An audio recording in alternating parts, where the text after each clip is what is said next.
চরম সুখের মাঝখানে কি ঝামেলাই না হলো। এখন কি করবে বেবি? কন্টিনিউ করবে নাকি? রিয়াদ নিজের বাহু ঝাড়া দিয়ে এনাকে দূরে সরিয়ে বলল, যা এখান থেকে। কেন যে এসব পরকিয়াতে জড়াতে যাও? এবার বুঝো ঠেলা। রিয়াদ রাগে ফেটে পড়ে এনার গলা টিপে বলল, আমাকে উপদেশ দিচ্ছিস? আমি বিবাহিত জেনে তুই আমার সাথে শুতে এলি কেন শালি? তুই নিজে কি ভালো মানুষ? এনা ধাক্কা দিয়ে রিয়াদকে সরিয়ে দিল। কিছুক্ষণ দম নিয়ে কাশলো, তারপর জামা কাপড় পরতে পরতে বলল, আগে তুই তোর নিজের চরিত্র ঠিক কর। বউ থাকতে অন্য মেয়ের কাছে আসিস কেন? আমি কি তোর মাথায় পিস্তল ঠেকিয়ে শুতে বলেছিলাম আমার সাথে? তোর তো আমার সাথে দেখা হওয়ার প্রথম দিনই প্যান্ট খুলে যাচ্ছিল। নিয়মিত রোমান্টিক ভালোবাসার গল্প শুনতে আমাদের চ্যানেলটি সাবস্ক্রাইব, লাইক, কমেন্ট, শেয়ার করে পাশেই থাকুন। জানিস, তিয়াশার হাজবেন্ড তো পরকীয়ায় আসক্ত। অনেকবার তিয়াশার কাছে ধরা খেয়েও ঠিক হয়নি। পরকীয়ার কথা শুনে মীরা ঘৃণায় চোখ মুখ কুঁচকে ফেলল। তার পাশে থাকা আরও দুজন বান্ধবী ছি ছি করে উঠল। আলোচনার মধ্যমণি হয়ে থাকা নাফিসা তার আগের কথার সুর টেনে বলল, এত সুন্দরী হয়ে লাভ কি হলো? স্বামী তো হাতে রাখতে পারলো না। এই জন্যই বুঝি তিয়াশা আজকে মীরার বাসায় দাওয়াতে আসলো না। হতে পারে লজ্জায় আসেনি। বেচারি কতই না ভালোবাসতো তার স্বামীকে, অথচ শেষে কিনা এই পেল। আমাদের সামনে ও মুখ দেখাবে কি করে?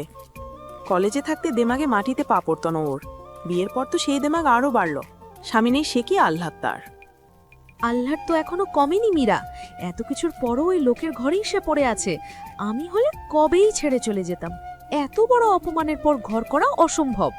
ঠিক বলেছিস, সবকিছু মেনে নেওয়া যায়, কিন্তু এসব মেনে নেওয়া যায় না। তাদের চার বান্ধবীর আলাপ আরও জমে উঠল। নাফিসার কাছ থেকে তিয়াশার দুর্দশার কথা শুনে মীরার মনটা অনেক খারাপ হয়ে গেল।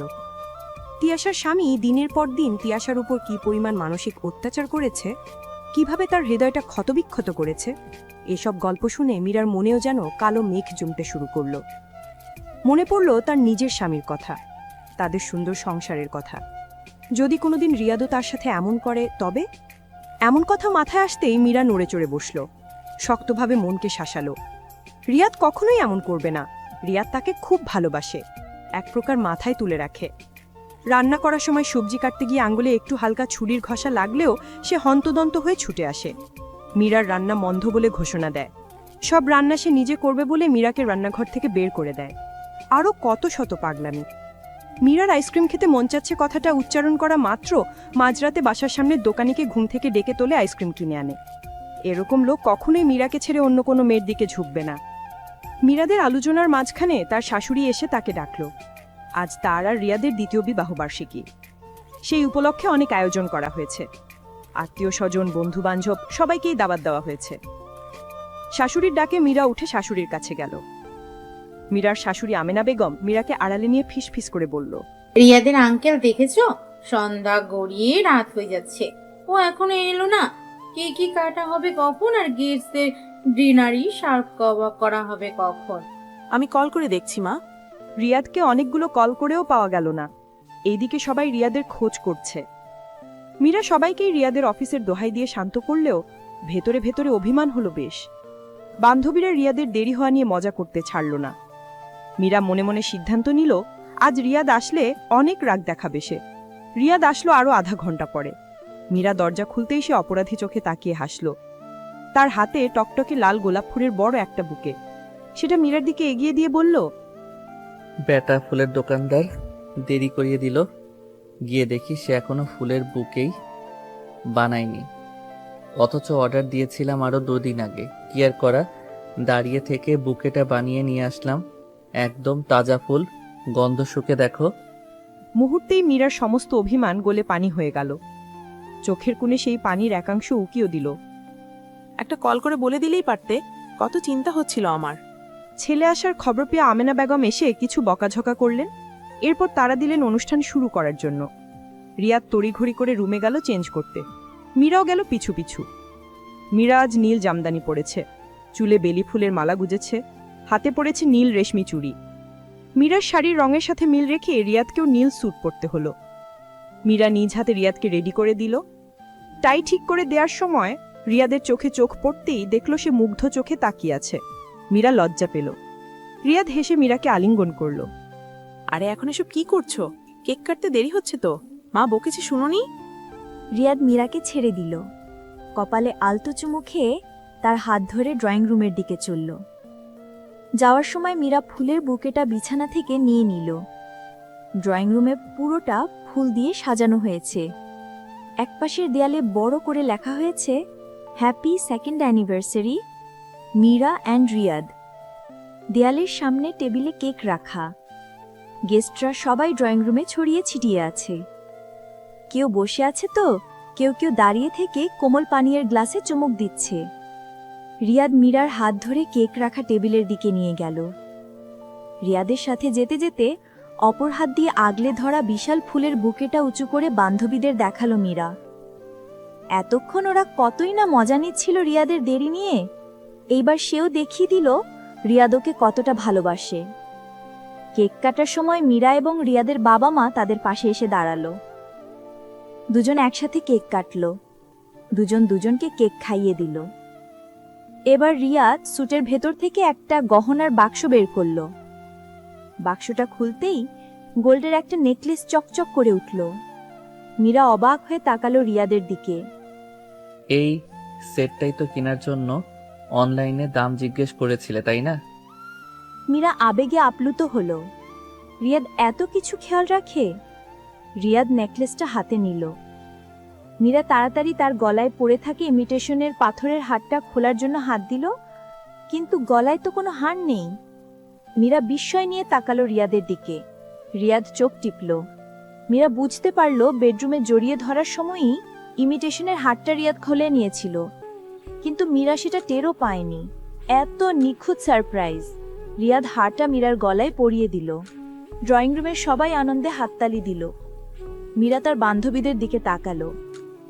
তারা মুখে হাসি রেখে হাততালি দিলেও তাদের চোখে স্পষ্ট হিংসা দেখা যাচ্ছে। মীরা তাতে কিছু মনে করল না। বান্ধবীদেরকে নিজের স্বামীর থেকে পাওয়া ভালোবাসা দেখাতে পেরে বরং আনন্দ অনুভব করল। কেক কাটার পর গেস্টদের ডিনার সার্ভ করা হলো। রিয়াদ তার নিজের বন্ধুদের নিয়ে ব্যস্ত হয়ে পড়ল। আড্ডা দেওয়ার ফাঁকে ফাঁকে সে মীরার খোঁজ খবর ঠিকই রাখল। আস্তে আস্তে গেস্টরা বিদায় নিল। মীরার বাবা মা আর রিয়াদের বন্ধুরা তখনও যায়নি।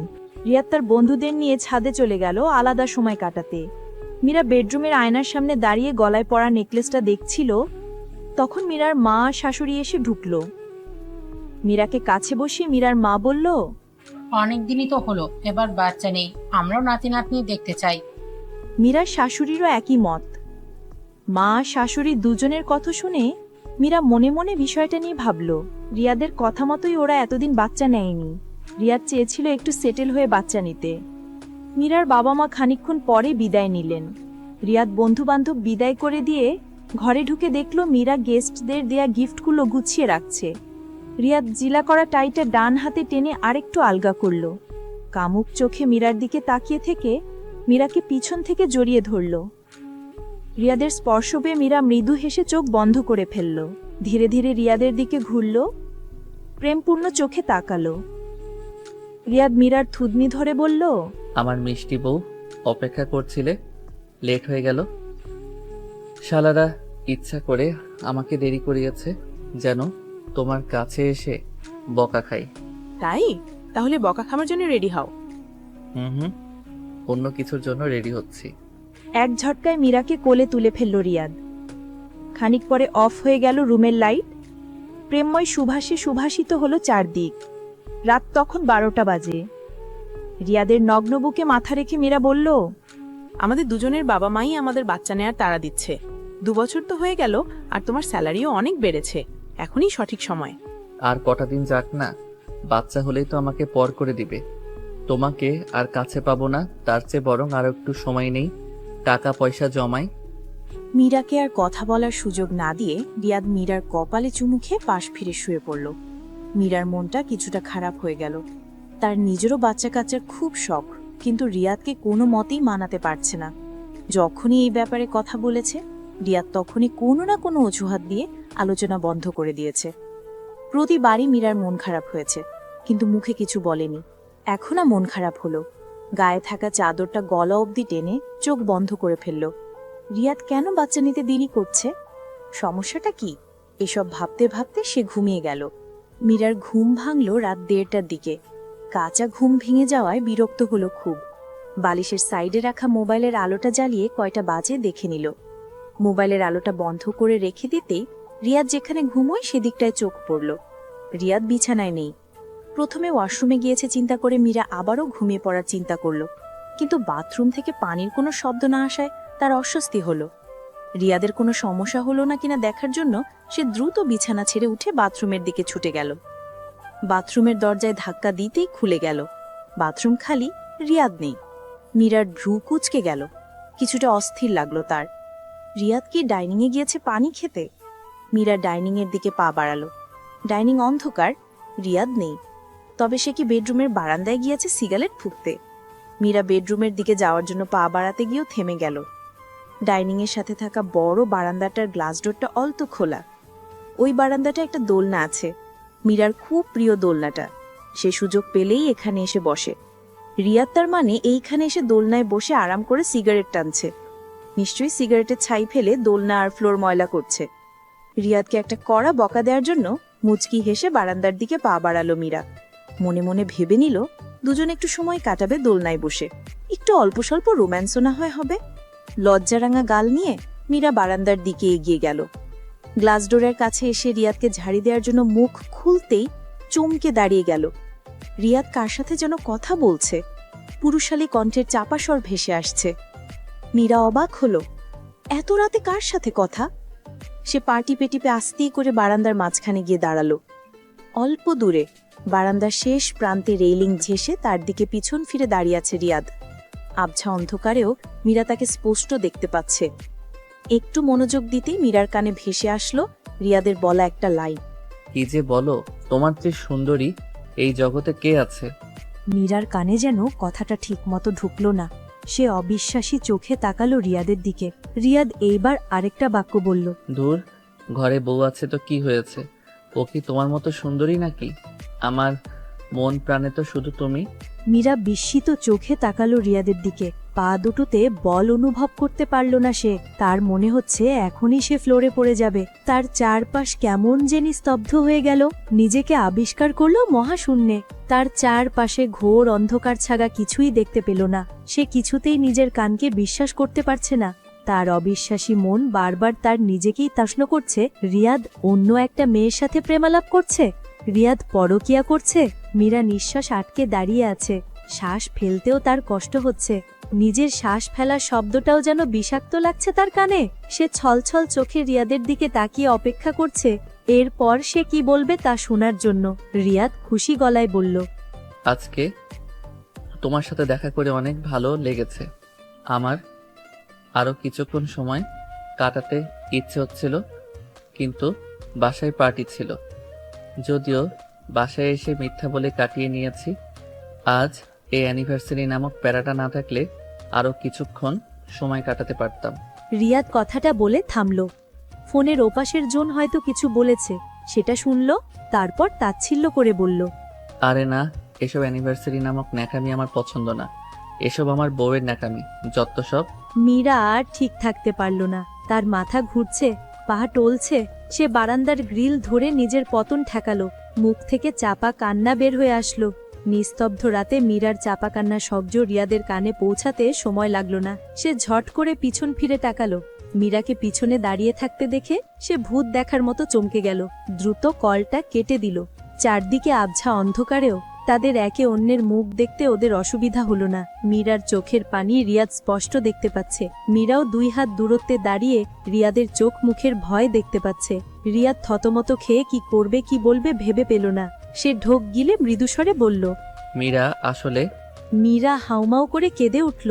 আচমকা কান্নার শব্দে রিয়াদ ঘাবড়ে গেল। এই সময়ে কান্নার স্বর কেউ শুনলে ঝামেলা হয়ে যেতে পারে। তাই সে মীরাকে শান্ত করার জন্য এগিয়ে গিয়ে ধরল। সে মীরার 2 কাঁধে হাত রাখতেই মীরা ধাক্কা মেরে সরিয়ে দিল রিয়াদকে। ধাক্কাটা এতই জোরে ছিল যে রিয়াদ ছিটকে গিয়ে দোলনার উপর পড়ে গেল। তার হাত থেকে ফোনটা পড়ে গেল ফ্লোরে। মীরা আর দাঁড়ালো না। সে ফ্লোর থেকে রিয়াদের ফোনটা তুলে নিয়ে হাউমাউ করে কান্না করতে করতে বেডরুমের দিকে ছুটে গিয়ে বিকট শব্দে দরজা লাগিয়ে দিল। রিয়াদও পিছু পিছু দৌড়ে এলো। দরজায় হালকা আঘাত করে চাপা স্বরে মীরাকে ডাকলো, যেন তার বাবা মা শব্দ পেয়ে জেগে না যায়। কিন্তু রিয়াদের চেষ্টা বৃথা। বেডরুমের দরজা লাগানোর বিকট শব্দ আর মীরার কান্নার শব্দে রিয়াদের বাবা মা হন্তধন্ত হয়ে ছুটে এলো। রিয়াদকে দরজার বাইরে দাঁড়িয়ে থাকতে দেখে কি হয়েছে জানতে চাইল।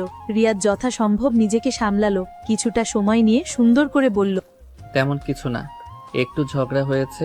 আজ এমনিতেও দেরি করে এসেছি, তার উপর তোমরা তাকে বাচ্চা নিতে চাপ দিয়েছো, এসব নিয়ে একটু কথা কাটাকাটি হয়ে গেছে। তোমরা যাও, আমি সামলে নিব। রিয়াদের কথা শেষ হওয়ার সাথে সাথে বন্ধ দরজার ওপাশ থেকে মীরা চিৎকার করে বলল, বিশ্বাসঘাতক, প্রতারক, চরিত্রহীন, লজ্জা করে না মিথ্যা কথা বলতে?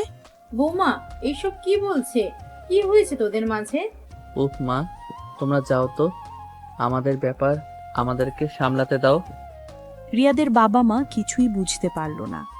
আমেনা বেগম দরজায় করাঘাত করে বললেন, বৌমা দরজা খোলো, কি হয়েছে আমাকে বলো। আপনার ছেলে আমাদের শেষ করে দিয়েছে মা, ও অন্য একটা মেয়ের সাথে পরকীয়া করে বেড়াচ্ছে। আমেনা বেগম বিস্মিত চোখে তাকালো রিয়াদের দিকে। রিয়াদের বাবা রিয়াদের কাঁধ ঝাঁকিয়ে প্রশ্ন করল, এসব কি বলছে বৌমা? এসব কি সত্যি? উত্তর দে। রিয়াদ চোখ বন্ধ করে ফেলল। এই পরিস্থিতি কিভাবে সামলাবে তার কিছুই সে বুঝতে পারছে না। এত সতর্কতা অবলম্বনের পরও যে মীরা বিষয়টা জেনে ফেলবে তা তার ধারণার বাইরে ছিল। সে এরকম কল্পনাতেও আনেনি, তাই এই অবস্থায় পড়লে সে কি করবে এরকমটা কখনো ভেবেও রাখেনি। এক ভীতিশিখাময় রাত পার করল রিয়াদের পরিবারের সবাই। ফজরের আজান দিয়ে দিয়েছে, চারদিক ফর্সা হতে শুরু করেছে, কিন্তু মীরা এখনো দরজা খোলেনি। আমেনা বেগম দরজার সামনে দেয়ালে হেলান দিয়ে ফ্লোরে বসে আছে। একটু পরপর ক্লান্ত গলায় মীরাকে ডাকছে। রিয়াদ মায়ের সামনে মাথা নিচু করে গুটি সুটি মেরে ঠায় দাঁড়িয়ে আছে। রিয়াদের বাবা ড্রয়িং রুমের সোফায় চোখ বন্ধ করে বসে আছেন। আমেনা বেগম শাড়ির আঁচল দিয়ে চোখ মুছলেন, ভাঙা গলায় ডাকলেন, মীরা মা দরজাটা খুলো, আমার কথা শুনো। আমরা সবাই মিলে একসাথে বসে এর একটা সমাধান নিশ্চয়ই বের করতে পারবো। দরজা বন্ধ করে থাকাটা কোনো সমাধান না মা। ভেতর থেকে কোনো উত্তর এলো না। আমেনা বেগম দরজায় কান পাতলেন। মীরা এতক্ষণ দরজা না খুললেও কিছুক্ষণ পর পর তার কান্নার আওয়াজ শোনা যাচ্ছিল। মাঝে মাঝে আমেনা বেগমের কথার উত্তরও দিচ্ছিল, এখান থেকে চলে যেতে বলছিল, কিন্তু অনেকক্ষণ যাবৎ কোনো সারা শব্দ নেই তার। আমেনা বেগমের বুকটা ধক করে উঠল। মেয়েটা কোনো অঘটন ঘটাচ্ছে না তো? আমেনা বেগম অস্থির হয়ে দরজায় আঘাত করলেন। ভেতর থেকে আবারও কোনো উত্তর এলো না। আমেনা বেগম চিৎকার করে স্বামীকে ডাকলেন। রিয়াদের বাবা উঠে এলেন, তিনিও দরজায় করাঘাত করতে লাগলেন। মীরা দরজাটা খুলো, আগে প্রমাণ হোক রিয়াদ এমন কিছু করেছে কিনা। তুমি তো শুধু ওকে ফোনে কথা বলতে শুনেছো, আগে সবকিছু ভালোভাবে আমরা জানি, তারপর তুমি যা শাস্তি দিবে ও মেনে নিবে। কিন্তু কোনো লাভ হচ্ছে না। মীরা বিছানার উপর একভাবে বসে আছে। সারা রাত কান্নার কারণে তার চোখ লাল হয়ে ফুলে গেছে। বাইরের এত শোরগোলে তার কথা বলতে ইচ্ছে করছে না। ওরা চাইলে দরজা ভেঙে ফেলতে পারে, তাতেও তার কোনো কিছু যায় আসে না। আর কোনো প্রমাণেরও প্রয়োজন নেই, সে যা যা শুনেছে এরপর আর কোনো কিছু জানার বাকি থাকে না। দরজা ধাক্কাধাক্কি করার সময় কলিং বেল বেজে উঠল।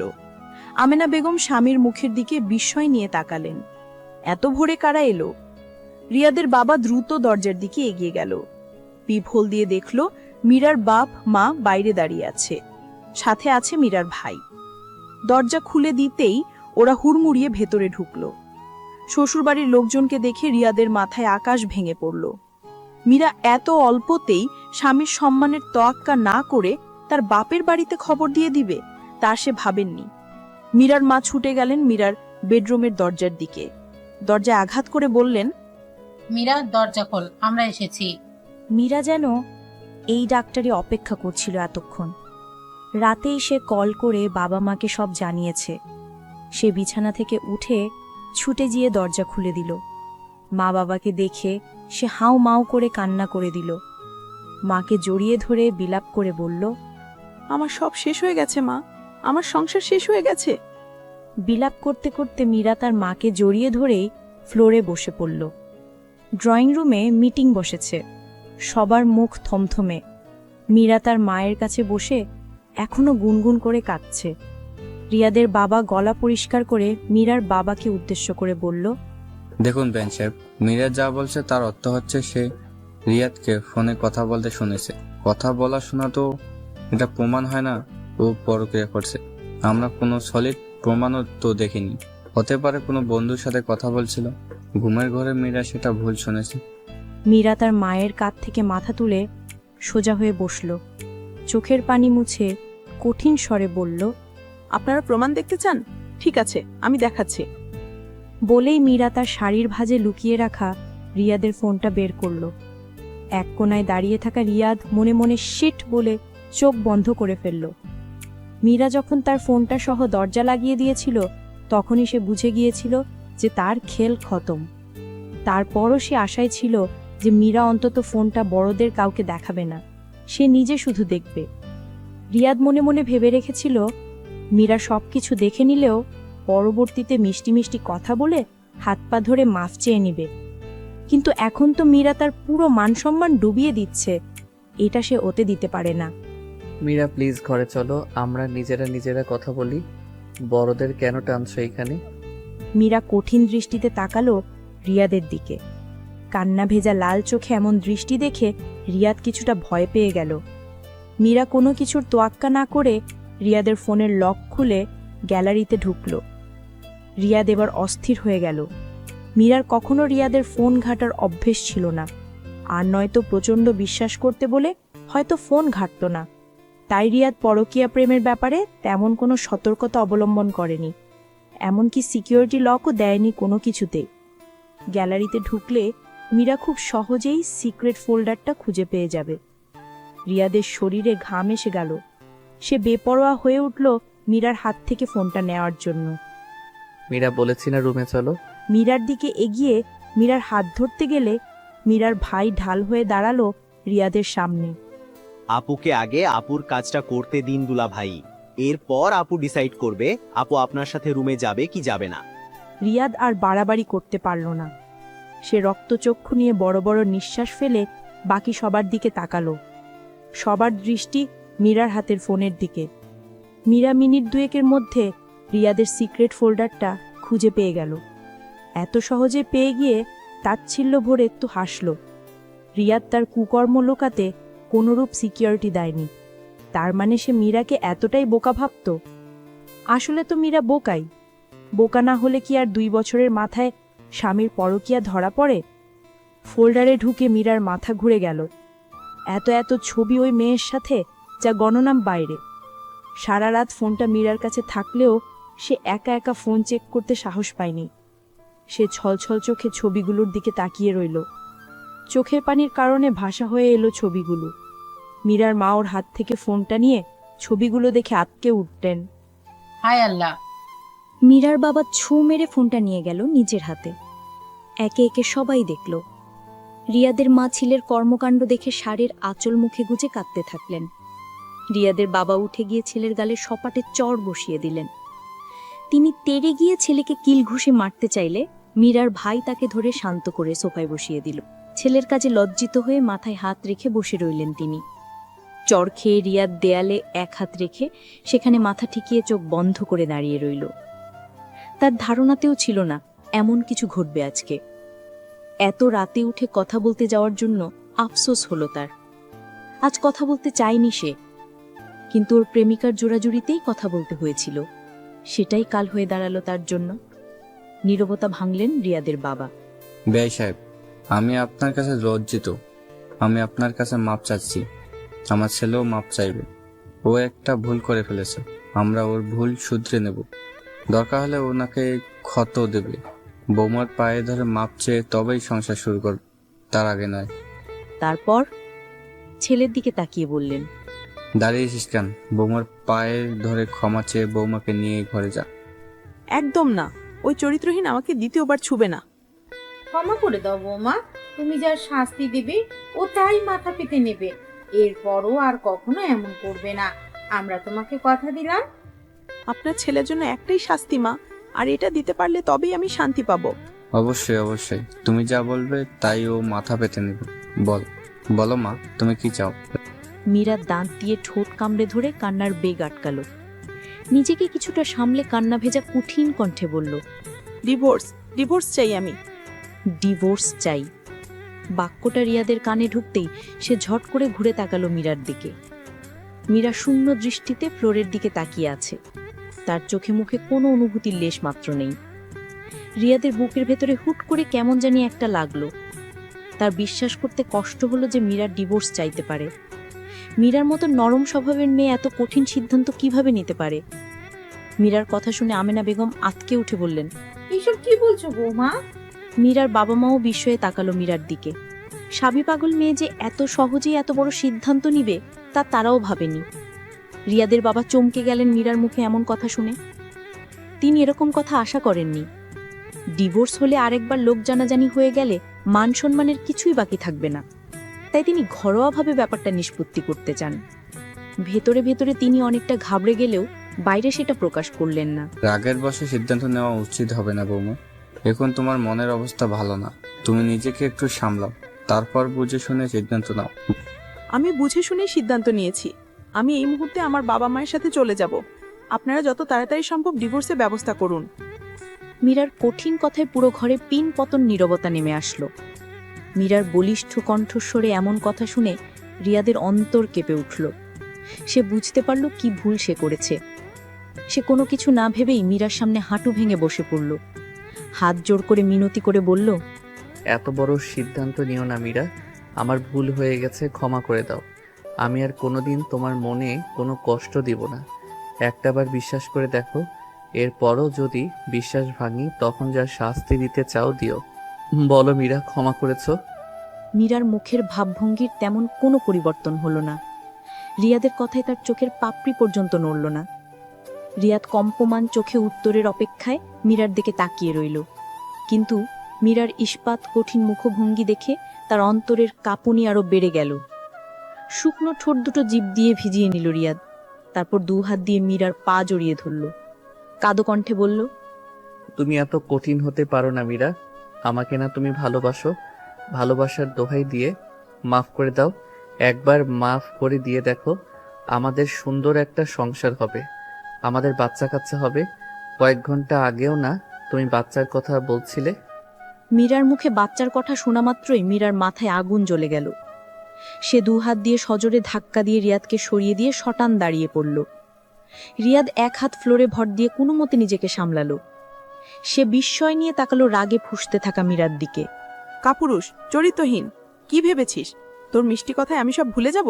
কখনোই না। বাচ্চার দোহাই দিয়ে, ভালোবাসার দোহাই দিয়ে তুই আমাকে আটকাতে পারবি না। আমি এক্ষুনি এক কাপড়ে এই বাড়ি থেকে বেরিয়ে যাব। মীরা বড় বড় পা ফেলে দরজার দিকে এগিয়ে যেতে চাইলে রিয়াদ ফ্লোরে বসা অবস্থায় হামাগুড়ি দিয়ে মীরার পা ধরে ফেলল। মীরা থামল না। সে রিয়াদের হাতে লাথি মেরে পা ছাড়িয়ে নিয়ে দরজা খুলে দ্রুত পায়ে বেরিয়ে গেল। মীরার ভাইও ছুটে গেল বোনের পিছু পিছু। রিয়াদের বাবা মা এতক্ষণ হতবাক হয়ে সব দেখছিলেন। মীরা বের হয়ে যাওয়ার সাথে সাথে আমেনা বেগম হাহাকার করে উঠলেন। তিনি মীরাকে আটকানোর জন্য সোফা থেকে উঠে মীরার পিছু পিছু ছুটে যেতে চাইলেন, কিন্তু পারলেন না। দরজার কাছে যাওয়া মাত্রই তিনি জ্ঞান হারিয়ে মাটিতে লুটিয়ে পড়লেন। রিয়াদ স্থির হয়ে বসে হইল ফ্লোরে। প্রথমে মীরাকে বাড়ি থেকে চলে যেতে দেখল, আর এখন নিজের অসুস্থ মাকে জ্ঞান হারিয়ে পড়ে যেতে দেখল। সমস্ত ঘটনায় রিয়াদ পাথর হয়ে গেল। সবকিছু এত তাড়াতাড়ি এলোমেলো হয়ে যাবে সে ভাবেনি। মীরাকে আটকানো সম্ভব হয়নি। সে সবকিছু ছেলে ছুড়ে চলে গেছে। রিয়াদ একা ঘরে স্থির হয়ে বসে আছে। আমেনা বেগমকে হাসপাতালে নিয়ে যাওয়া হয়েছে। যদিও চোখে মুখে পানি দেওয়ার পরপরই উনার জ্ঞান ফিরে এসেছিল, কিন্তু রিয়াদের বাবা কোনো রিস্ক নিতে চাননি, তাই তিনি হাসপাতালে নিয়ে গেছেন আমেনা বেগমকে। পুরো বাসায় রিয়াদ এখন একা। তার এখনো বিশ্বাস হচ্ছে না যে মীরা তাকে একা ফেলে চলে গেছে।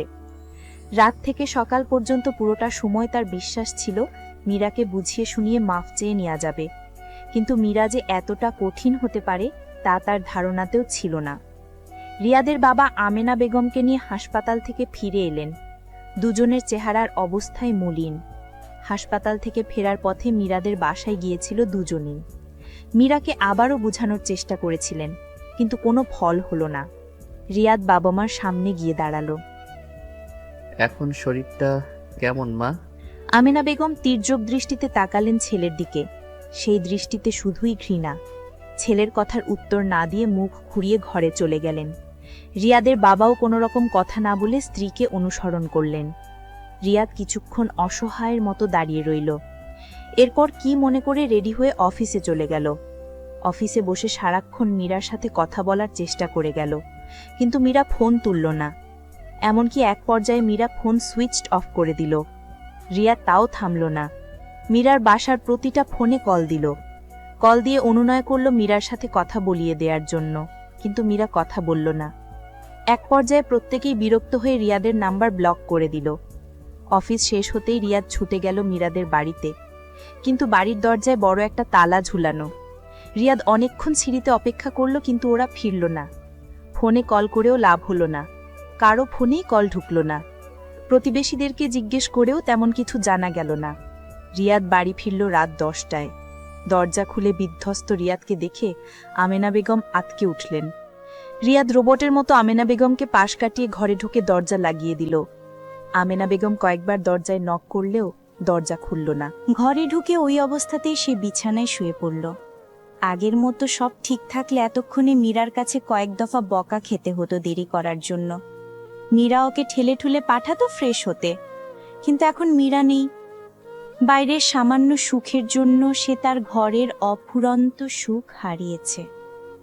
এই কথা মনে আসতেই রিয়াদের মাথায় আসলো তার প্রেমিকা আজ সারাদিন একবারের জন্য কল করেনি। গতরাতে কল কাটার পর তার আর কোনো খবর নেই। মেয়েটি কি রিয়াদের অবস্থা বুঝতে পেরেছে? না, ওর তো বুঝার কথা না। রিয়াদ বিছানে উঠে বসল, ফোন বের করে কল করল তার প্রেমিকাকে। ঘরের সুখ যেহেতু চলে গেছে, তাই বাইরের সুখ দিয়েই মনটাকে ভুলানো যাক। কিন্তু কল করে সে আশাহত হলো, তার প্রেমিকার নাম্বার বন্ধ। রাগে দুঃখে ফোনটা বিছানায় ছুঁড়ে ফেলল। টানা ৩-৪ দিন মীরার বাসায় গিয়েও তাদের কাউকেই পেল না রিয়াদ। এমনকি ফোনেও কল করে কোনো লাভ হলো না। সবাই তার নাম্বার ব্লক করে রেখেছে।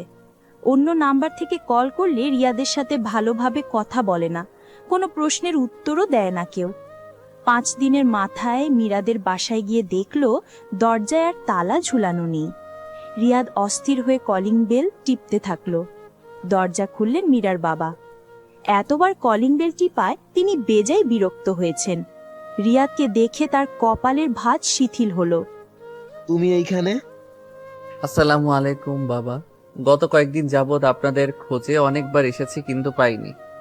আপনাদেরকে কল করেও কোথায় গিয়েছেন তা জানতে পারিনি। আমরা গ্রামের বাড়ি গিয়েছিলাম, গতকাল রাতে ফিরেছি। মীরার মানসিক অবস্থার উন্নতির জন্য জায়গা পাল্টানোর প্রয়োজন ছিল। রিয়াদের মনে কিছুটা আশার সঞ্চার হলো। যেহেতু অন্য জায়গা থেকে ঘুরে এসেছে, এখন নিশ্চয়ই মীরার মনটা একটু ভালো। এখন পা ধরে মাফ চেয়ে সব ঠিকঠাক করে নেওয়ার সুযোগ রয়েছে। আমি মীরার সাথে দেখা করতে এসেছি, ওর সাথে আলাদা একটু কথা বলতে চাই। মীরা বান্ধবীদের সাথে দেখা করতে গিয়েছে, কখন ফিরবে জানি না। তোমার মন চাইলে তুমি রাস্তায় দাঁড়িয়ে অপেক্ষা করো। রিয়াদের মুখের উপর ঠাস করে দরজা লাগিয়ে দিল মীরার বাবা। রিয়াদ হতভম্ব হয়ে গেল এমন কাজে। সে ভেবেছিল অন্তত ভিতরে নিয়ে বসতে দিবে। একসময় এই বাড়িতে তার কত কদর ছিল। মেয়ে জামাই বলে যত্নের শেষ ছিল না, আর আজ ঘরে ঢুকতে পর্যন্ত দেয়নি। রিয়াদ একটা দীর্ঘশ্বাস ফেলে বেরিয়ে আসলো। রাস্তার পাশে একটা চায়ের দোকানে বসে অপেক্ষা করতে লাগলো মীরার জন্য। মীরা ফিরল আরো 1.5 ঘন্টা পর। চায়ের দোকানে বসে লাল থ্রিপিস পরিহিত সাজগোজ করা মীরাকে চিনতে অসুবিধা হলো না রিয়াদের। মীরা খুব হাসি খুশি মেজাজে একটা রিক্সা থেকে নামলো, নেমে হাত নাড়িয়ে বিদায় দিল রিক্সায় বসে থাকা বান্ধবীকে। রিক্সাটা চলে যেতে অবধি রিয়াদ অপেক্ষা করলো চায়ের দোকানে। রিক্সাটা চলে যেতেই সে মীরার রাস্তা আটকে দাঁড়ালো। পা থেকে মাথা পর্যন্ত মীরাকে পর্যবেক্ষণ করে সে অবাক হলো। এত তাড়াতাড়ি মীরা নিজেকে সামলে ফেলল। বিন্দু পরিমাণ শোকের ছায়া পর্যন্ত নেই তার মাঝে। মীরা রিয়াদকে দেখে প্রথমে চমকে গিয়েছিল, সেকেন্ডের মাঝেই তার মুখভঙ্গি পরিবর্তন হয়ে কঠিন হয়ে গেল। রাস্তা ছাড়ো, যেতে দাও। মীরা প্লিজ, আমার কথা শোনো, চলো একসাথে বসে একটু কথা বলি। নেভার। তোমার সাথে আমার কথা হবে কোর্টে, ডিভোর্স লয়ারের সামনে। যদি ভেবে থাকো মিষ্টি কথায় আমাকে ভুলিয়ে দেবে, তবে ভুল ভাবছো। আমি মিষ্টি কথায় ভুলবো না, এক চুলও ছাড় দেব না। একবার ক্ষমা করে দাও, আমি শুধরে যাব। কোনোদিন আর কোনো কষ্ট দিব না তোমায়। মীরা রিয়াদের কথায় মুখ ঝামটা দিয়ে রিয়াদকে পাশ কাটিয়ে চলে যেতে চাইলে রিয়াদ মীরার হাত চেপে ধরল। কঠিন বজ্রমুষ্টি ছাড়ানোর জন্য মীরা হাত মুচড়ালো, কিন্তু এতে মুষ্টি আরো কঠিন হলো। এত তেজ কেন দেখাচ্ছ? ডিভোর্স দিতে চাও? খুব শখ। সমাজে ডিভোর্সি মেয়েদের অবস্থা জানো? ডিভোর্স দেওয়ার পর মানুষের কথা সহ্য করতে হবে তোমাকে। আধা বুড়ো কাউকে ধরে বিয়ে করিয়ে দেবে, তখন মজা বুঝবে। মানলাম আমার দোষ আছে, আমি ক্ষমা চাচ্ছি তার জন্য, কিন্তু ডিভোর্সের কথা তুমি বলো কোন হিসেবে? এরকম একটু একটু দোষ সব পুরুষেরই থাকে, তাই বলে কি সব মেয়েরা ডিভোর্স দিয়ে দিচ্ছে স্বামীকে? শুনো, সোনার আংটি যেমন বাঁকা হলেও দাম কমে না, তেমনি পুরুষেরও এরকম একটু একটু দোষ থাকলে কিছু হয় না, বুঝেছো? ছাড়ো আমার হাত, এখানে অসভ্যতা করো না। ছাড়বো, তবে এক শর্তে। তুমি এক্ষুনি আমার সাথে বাড়ি ফিরে যাবে এবং সব ভুলে আগের মতো লক্ষ্মী মেয়ের মতো সংসার করবে, আর আশেপাশের কাউকে এই ব্যাপারে কিছু বলবে না। কেউ জেনেও থাকলে বলবে এটা ভুল বোঝাবুঝি ছিল। মীরা ঝটকা মেরে হাত ছাড়িয়ে নিল। তোর সেই স্বপ্ন স্বপ্নই থেকে যাবে, তোর সাথে আবার সংসার শুরু করার প্রশ্নই আসে না। এটা বলেই মীরা একদলা থুতু ছুঁড়ে দিল রিয়াদের মুখে। এরপর দৌড়ে গেট পেরিয়ে বাসার ভেতর চলে গেল। গায়ে মুখে থুথু নিয়ে রিয়াদ আহম্মকের মতো দাঁড়িয়ে রইল। চায়ের দোকান থেকে হালকা হাসির শব্দ কানে আসলো তার। মীরা হাঁপাতে হাঁপাতে দরজায় করাঘাত করল। ভেতর থেকে মীরার বাবা ভাবলেন রিয়াদ বোধহয় আবার এসেছে। তুমি খামোখা বিরক্ত করছো রিয়াদ, মীরা বাড়িতে নেই। কথা শেষ করে উনি মীরাকে দেখে বিস্মিত হলেন। বড় বড় শ্বাস ফেলে মীরা এক প্রকার দৌড় দিয়ে ভেতরে ঢুকে দরজা লাগিয়ে দিল। দরজায় পিঠ ঠেকিয়ে তার বাবার দিকে তাকিয়ে বলল, ওই চরিত্রহীন আমার রাস্তা আটকে দাঁড়িয়েছিল বাবা, ও আমাকে ভয় দেখিয়ে নিয়ে যেতে চাইছিল ওর সাথে। মীরার বাবা রাগান্বিত হলেন। বাইরে গিয়ে রিয়াদের সাথে বোঝাপড়া করতে চাইলে মীরা তাকে আটকালো। বাবা মেয়ের কথাবার্তায় মীরার মা বের হয়ে জিজ্ঞেস করলেন, কি হয়েছে?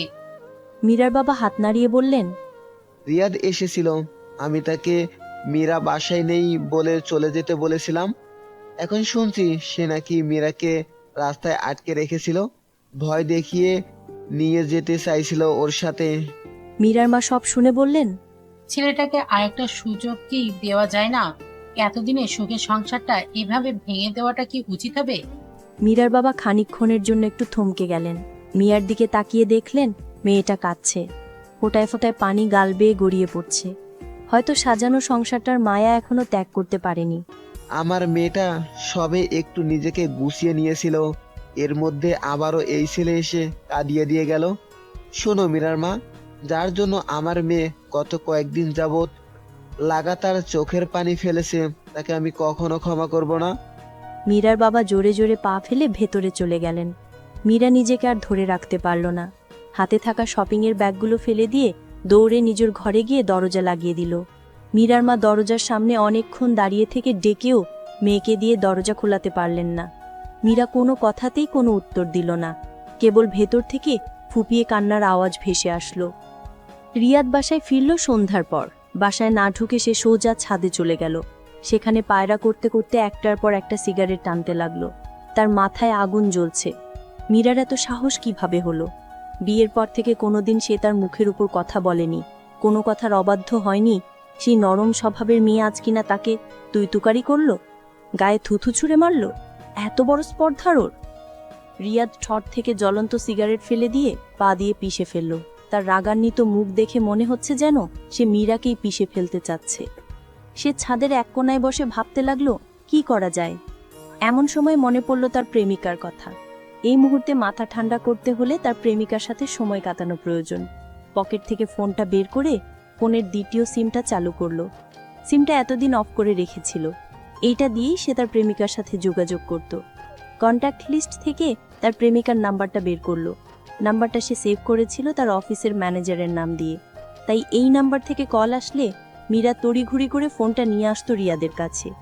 কত সুন্দর সব জ্বলছিল, বিন্দুমাত্র সন্দেহ মীরা করতে পারেনি। অথচ এক রাতের একটা ভুল সব কিছু তছনছ করে দিল। রিয়াদের নিজের উপর প্রচণ্ড রাগ পেল। সেদিন যদি ছাদে এসে কথা বলতো তাহলে এই দিন আসতো না।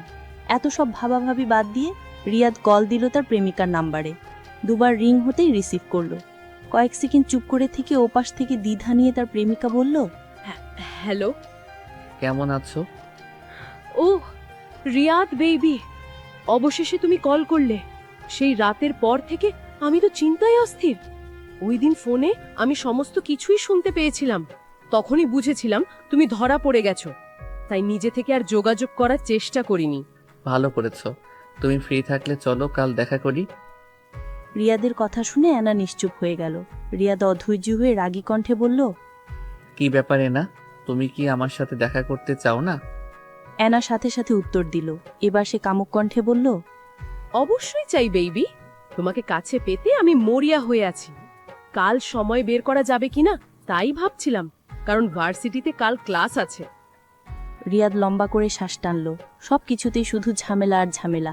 অ্যানা একটু চিন্তা করে বলল, কাল না পারলে পরশু অবশ্যই দেখা হবে, কেমন?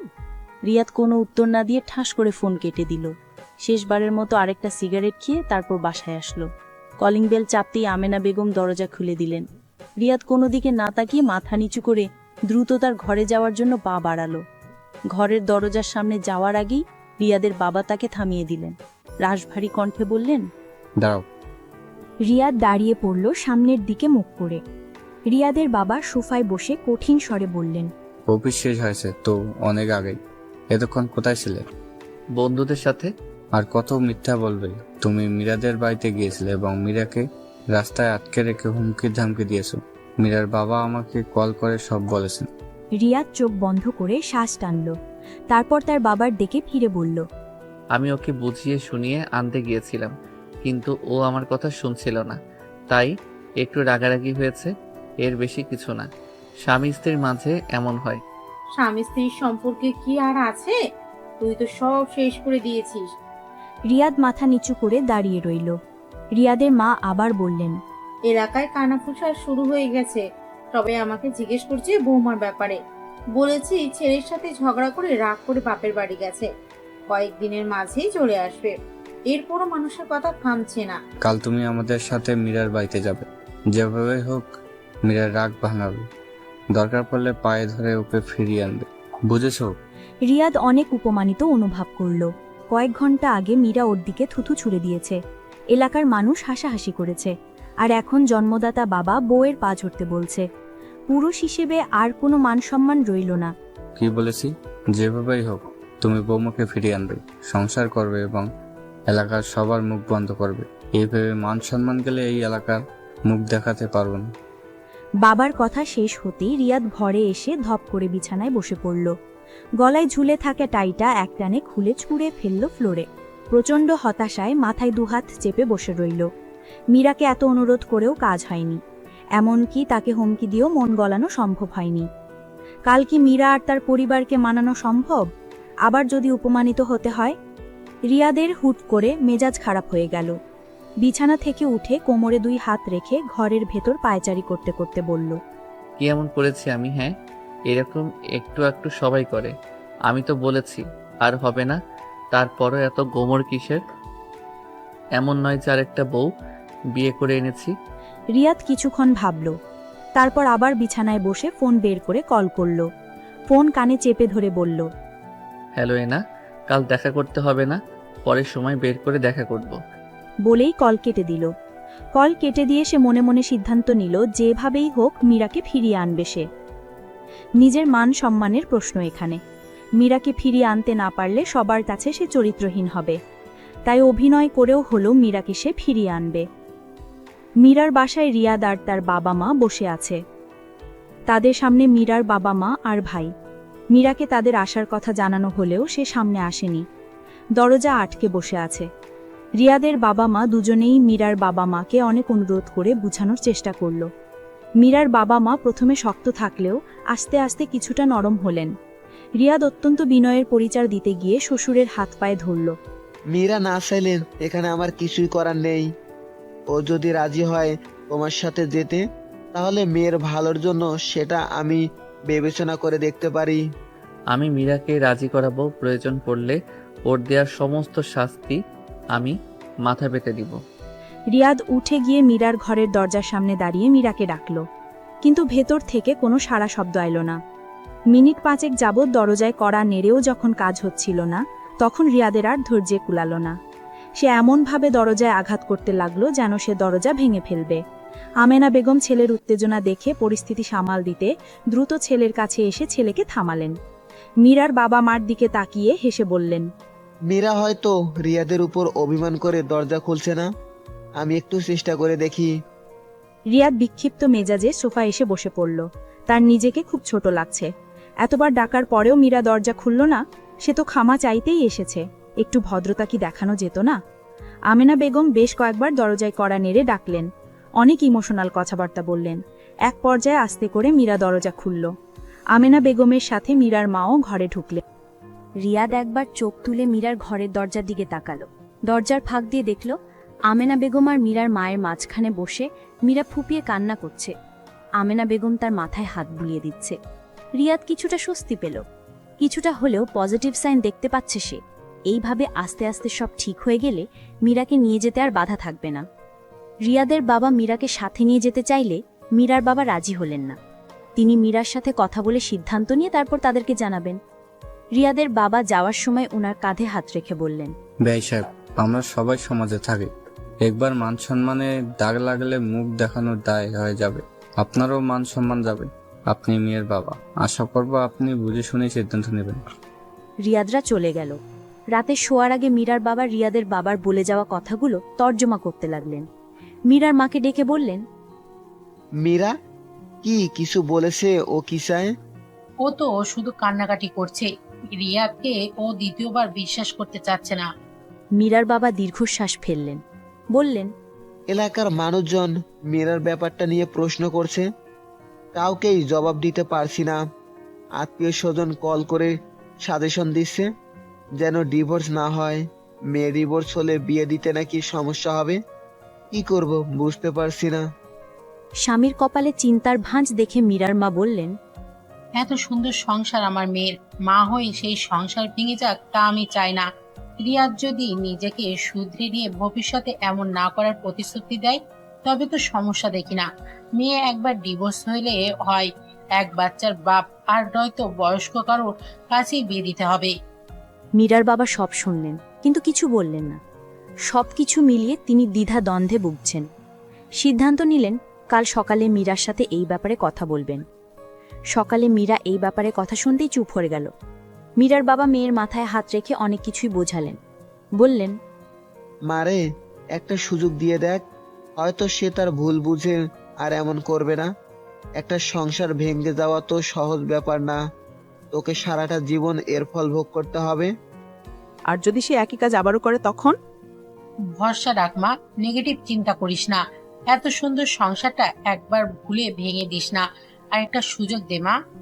ঠিক আছে, তবে তাই হোক, আমি ফিরে যাব। তবে পরের বার এমন হলে আমি আর তোমাদের কাছে ফিরে আসব না। হয় আত্মহত্যা করব, নয়তো যেদিকে দু চোখ যায় সেদিকে চলে যাব। এটা বলে মীরা উঠে চলে গেল। মেয়ের কথা শুনে মীরার বাবা মা দুজনে কিছুক্ষণ থ হয়ে বসে রইলেন। কিন্তু মেয়ের কথাটা এতটা আমলে নিলেন না। যে করেই হোক মেয়ের সংসার আবার জোড়া লাগাতে বদ্ধপরিকর তারা। সন্ধ্যায় কল দিয়ে রিয়াদের বাবাকে জানিয়ে দিলেন মীরার সিদ্ধান্তের কথা। রিয়াদের বাবা খুশি হয়ে তখনই আসতে চাইলেন মীরাকে নিতে, কিন্তু মীরার বাবা জানালেন এভাবে তিনি মেয়ে দিবেন না। যেহেতু এত বড় মনোমালিন্য হয়ে যাচ্ছে, তাই ঘরোয়াভাবে একটু খাওয়া দাওয়ার আয়োজন করতে চান। সেজন্য 2 দিন সময় চান। রিয়াদের বাবা 2 দিন সময় দিতে নারাজ। অনেক জোড়াজুড়ির পর তিনি 1 দিন সময় দিতে রাজি হলেন। দেরি করলে কখন আবার মীরার সিদ্ধান্ত চেঞ্জ হয়ে যায় বলা তো যায় না। তাই যত দ্রুত সম্ভব মীরাকে নিয়ে আসতে চান। রিয়াদ খুব খুশি হলো। সে তৎক্ষণাৎ মীরাকে কল করল। দেখল মীরা তার নাম্বার আনব্লক করেছে। 2টো রিং বাজার পর মীরা কল ধরল। প্রথমে মীরা কথা বলতে না চাইলেও রিয়াদ জোর করে ঘন্টা 2 কথা বলে ফেলল। ব্যাপারটাই নতুন নতুন প্রেমে পড়ার অনুভূতি পেল সে। মীরা ধীরে ধীরে সহজ হয়ে গেল তার সাথে। শত হোক রিয়াদ তার স্বামী, তার ভালোবাসার মানুষ। রিয়াদের থেকে সে বেশি দিন দূরে থাকতে পারবে না। কথা শেষ করে রিয়াদ একটা বিজয়ী হাসি দিল। অবশেষে সে জিতে গেছে।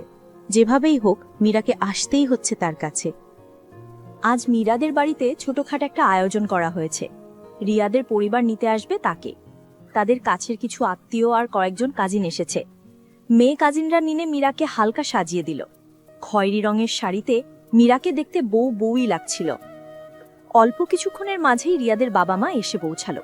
রিয়াদ আসেনি, সে অফিস থেকে ছুটি নেয়নি, তাই সে হাফ অফিস করে তারপর চলে আসবে। রিয়াদ মীরাকে বলেছে এখান থেকে নিয়ে যাওয়ার পর অফিস থেকে ছুটি নিয়ে দেশের বাইরে ঘুরতে নিয়ে যাবে, তাই আজ ছুটি নিবে না। দুপুরের খাবারের সময় হয়ে গেলেও রিয়াদ আসলো না। সে কল করে জানালো জামে পড়েছে, আসতে সময় লাগবে, সবাই যেন দুপুরের খাবার খেয়ে নেয়, তার জন্য অপেক্ষা করার প্রয়োজন নেই। সবাই খুশি মনেই খেতে বসলো, শুধু মীরা খেলো না, সে রিয়াদ আসলে খাবে। দুপুরের খাবারের পর 1 ঘন্টা হয়ে গেলেও রিয়াদের আসার নাম নেই, তাকে কল করেও পাওয়া যাচ্ছে না, তার ফোন অফ। সবাই টেনশনে অস্থির হয়ে গেল, রাস্তাঘাটে অ্যাক্সিডেন্টে হয়ে যায়নি তো? কারণ শেষবার রিয়াদ যখন কথা বলেছিল তখন রাস্তার গাড়ির আওয়াজ শোনা যাচ্ছিল। মীরার বাবা দ্রুত মীরার ভাইকে পাঠালেন রিয়াদের অফিসের দিকে। বাড়ির সবার আনন্দ অনেকটাই ম্লান হয়ে গেল। মাঝারি মানের হোটেলটার সামনে দাঁড়িয়ে রিয়াদ ঠোঁট কামড়ে হাসল। ভিতরে তার জন্য অপেক্ষা করছে এনা। এনার সাথে আবারও একসাথে হবে এই বিষয়টা মনে করেই তার গা শিরশির করে উঠল। তবে আজই শেষ, মীরার সাথে সবকিছু নতুন করে শুরু করার আগে শেষবারের মতো এনার স্বাদ নিতে চায় সে। এরপর আর কোনোদিন দেখা করবে না এনার সাথে, তাই আজ একটু রয়ে শোয়ে সময় কাটাবে। আর একটু তাড়াতাড়ি আসতে চেয়েছিল সে, কিন্তু রাস্তার জ্যাম দেরি করিয়ে দিল। এখন মীরাদের বাসায় যেতে দেরি হবে, ব্যাপার না, কোনো একটা মিথ্যা কথা বলে দিলেই হবে। রিয়াদ শীষ বাজাতে বাজাতে হোটেলের লবিতে আসলো, এরপর সোজা চলে এলো 3 তলা 305 নাম্বার রুমে।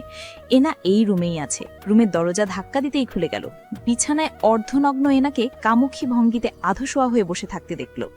রিয়াদকে দেখেই সে মুচকি হেসে একটা হাত বাড়িয়ে দিল।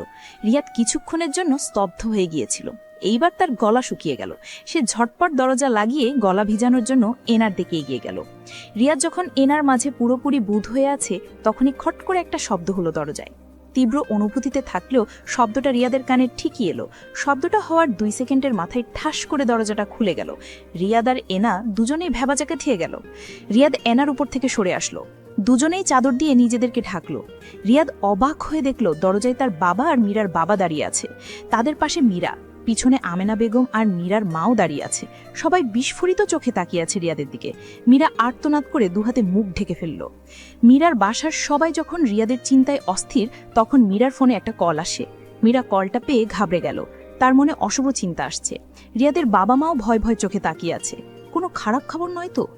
মীরা ফোনটা তার শাশুড়ির দিকে এগিয়ে দিয়ে বলল, মা, আপনি ধরুন কলটা। না মা, তুমি ধরো। মীরা কল রিসিভ করে লাউড স্পিকারে দিল। ভেসে আসলো একটা তরুণীর কণ্ঠ। হ্যালো মীরা, কে? আমি তোর বান্ধবী শিলা বলছি। হ্যাঁ শিলা, বল। মীরা কিছুটা ঘাবড়ে গিয়ে বলল, তুই কোথায়? আমি বাড়িতে। শিলা কিছুক্ষণ চুপ করে থেকে বলল, আসলে আমি এইমাত্র রিয়াদ ভাইয়াকে দেখলাম, এটা হোটেলে গিয়ে ঢুকলো, ভাবলাম তুইও বোধহয় ওইখানে। এখন তো রিয়াদের হোটেলে যাওয়ার কথা না, তুই বোধহয় অন্য কাউকে দেখেছিস। না মীরা, ওইটা রিয়াদ ভাইয়াই ছিল, কাঁধে অফিসের ব্যাগ। আচ্ছা, কোন হোটেলে দেখেছিস? হোটেলের নামটা জেনেই মীরা কলটা কেটে দিল। তাকিয়ে দেখল সবাই মুখ চাওয়াচাওয়ি করছে। রিয়াদের বাবা মা দুজনই হতভম্ব হয়ে দাঁড়িয়ে আছে। আজকের দিনে এই সময় তাদের ছেলে হোটেলে কি করছে? নিশ্চয় অন্য কাউকে দেখেছে, ওটা রিয়াদ না। তাহলে চলুন ওই হোটেলে, দেখে আসি আসল ব্যাপারটা কি। এরপরই সবাই মিলে হোটেলে আসলো। হোটেলের ম্যানেজারকে রিয়াদের ছবি দেখালে সে চিনতে পারল এবং বলল এই হোটেলেই আছেন তিনি। রুম নাম্বার জানতে চাইলে হোটেল ম্যানেজার বলতে চাইল না। তাহলে বেশ, আমি পুলিশে কল করছি, আপনার হোটেলে অসামাজিক কাজ হওয়ার অভিযোগ জানাচ্ছি। এরপর পুলিশ এসে না হয় রেড দিয়ে বের করবে কোন রুমে আছে এই লোক। হোটেল ম্যানেজার ঘাবড়ে গেলেন। পুলিশ আসলে হোটেলের রেপুটেশন কমে যাবে, তাকে জেলেও যেতে হতে পারে, তাই সে রুম নাম্বারটা বলে দিল। মীরা শুধু রুম নাম্বার জেনেই ক্ষান্ত হয়নি, সে রুমের ডুপ্লিকেট চাবিও হাতিয়ে নিল। এরপরই রিয়াদের রুম খুলে সে রিয়াদের আসল রূপটা দেখতে পেল। ওদের সবার হঠাৎ আগমনে রিয়াদ ভ্যাবাচাকা খেয়ে গেল। সে কি করবে কিছুই বুঝতে পারল না। ওদের আগমন তার কাছে অপ্রত্যাশিত ছিল। রিয়াদের মায়ের ছেলেকে এই অবস্থায় দেখে মূর্ছা যাওয়ার মতো অবস্থা। তিনি শরীরের ভার সামলাতে না পেরে পড়ে যেতে নিলেন। রিয়াদের বাবা দ্রুত স্ত্রীকে ধরলেন। মা, রিয়াদের বাবা লাল চোখে ছেলের দিকে তাকিয়ে বললেন, তোকে আমি ত্যায্য পুত্র করলাম, তোর মুখ আর দেখাবেন। মীরার বাবা কান্নারত মীরাকে আগলে ধরে বাইরে নিয়ে আসলেন। শেষবার রিয়াদের বাবার দিকে তাকিয়ে বললেন, আপনাদের সাথে আবার কোর্টে দেখা হবে ডিভোর্স লয়ারের সামনে। আস্তে আস্তে সবাই চলে গেল। রিয়াদ বন্ধ দরজাটার দিকে অবিশ্বাস নিয়ে বসে রইল। রিয়াদ চরম সুখের মাঝখানে কি ঝামেলাই না হলো। এখন কি করবে বেবি? কন্টিনিউ করবে নাকি? রিয়াদ নিজের বাহু ঝাড়া দিয়ে অ্যানাকে দূরে সরিয়ে বলল, যা এখান থেকে। কেন যে এসব পরকীয়াতে জড়াতে যাও? এবার বুঝো ঠেলা। রিয়াদ রাগে ফেটে পড়ে অ্যানার গলা টিপে বলল, আমাকে উপদেশ দিচ্ছিস? আমি বিবাহিত জেনে তুই আমার সাথে শুতে এলি কেন শালি? তুই নিজে কি ভালো মানুষ? অ্যানা ধাক্কা দিয়ে রিয়াদকে সরিয়ে দিল। কিছুক্ষণ দম নিয়ে কাশলো, তারপর জামা কাপড় পরতে পরতে বলল, আগে তুই তোর নিজের চরিত্র ঠিক কর। বউ থাকতে অন্য মেয়ের কাছে আসিস কেন? আমি কি তোর মাথায় পিস্তল ঠেকিয়ে শুতে বলেছিলাম আমার সাথে? তোর তো আমার সাথে দেখা হওয়ার প্রথম দিনই প্যান্ট খুলে যাচ্ছিল। রিয়াদ আরও কিছু বলার প্রস্তুতি নিচ্ছিল, কিন্তু এর আগেই অ্যানা বেরিয়ে গেল রুম ছেড়ে। রুমের ভেতর একা স্তব্ধ হয়ে বসে রইল রিয়াদ। আজকেই সবকিছু ঠিকঠাক হতে যাচ্ছিল, অথচ আবারও সব এলোমেলো হয়ে গেল। আজকে সে অ্যানার সাথে দেখাটা না করলেই পারত, কিন্তু নিজের লোভী মানসিকতার জন্য আজকে তার এই পরিণতি। রিয়াদ রাগের চোটে রুমের জিনিসপত্র লণ্ডভণ্ড করে ফেলল। আজ রিয়াদ আর মীরার ডিভোর্স। দুই পরিবারই কোর্টে উপস্থিত। রিয়াদের বাবা মা আসতে চায়নি, কিন্তু রিয়াদের জন্য আসতে হয়েছে। ডিভোর্স পেপারে সাইন করে সব ফর্ম্যালিটিস শেষ করা হলো। মীরা কাঁদছে, তার চেহারা বিধ্বস্ত। বাবার বুকে মাথা ঠেকিয়ে ফোপাতে ফোপাতে দুর্বল পায়ে রিকশায় গিয়ে উঠল সে। পিছনের রিকশায় মীরার মা আর মীরার ভাই। রিকশা দুটো চলে গেল। রিয়াদ কিছুক্ষণ সেদিকে তাকিয়ে রইল। তার নিজেকে কেমন যেন শূন্য শূন্য লাগছে। ডিভোর্স পেপারে সাইন করার আগ পর্যন্ত সে ক্ষমা চেয়েছে মীরার কাছে, কিন্তু কোনো লাভ হলো না। মীরা কাবিনের টাকাটা পর্যন্ত নেয়নি, টেবিলের উপর ছুঁড়ে ফেলে দিয়েছে। অনেক যুক্তিতর্ক দিয়েও তাকে কাবিনের টাকা গ্রহণ করানো যায়নি। রিয়াদের বাবা মা ছেলের দিকে একবার তীর্যক দৃষ্টিতে তাকালেন। এভাবে দাঁড়িয়ে না থেকে আমাদের জন্য রিক্সা ডেকে আনো। শুধু তোমার মায়ের জন্য এখন তোমাকে আমি বাড়িতে জায়গা দিচ্ছি। রিয়াদ মাথা নিচু করে চলে গেল রিকশা ডাকতে।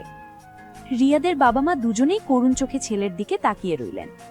একটা মাত্র ছেলে তাদের, সেই রকম বিপথে গেছে তা তারা মেনে নিতে পারছে না। উপরে উপরে কঠিন থাকলেও ভিতরে ভিতরে ছেলের সংসার ভেঙে যাওয়ার কষ্ট তারাও বাঁচছেন। এখন তাদের একটাই পরিকল্পনা, ছেলেকে এই পথ থেকে ফিরিয়ে এনে আবারও বিয়ে দিয়ে সংসারী করা। একমাত্র ছেলেটাকে এইভাবে ধ্বংস হতে দেয়া যাবে না। ডিভোর্সের পর 2 মাস কেটে গেলেও রিয়াদ ব্যাপারটা ভুলতে পারেনি।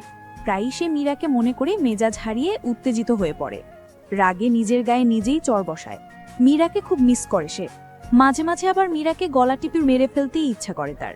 কি হতো যদি মীরা এই ব্যাপারটা সবার সামনে না আনতো? নিজেদের মধ্যে কি বোঝাপড়া করে মিটিয়ে নেওয়া যেত না? কত সংসারে এইসব পরকীয়া চলছে, কত কত স্বামীরা পরকীয়া করছে।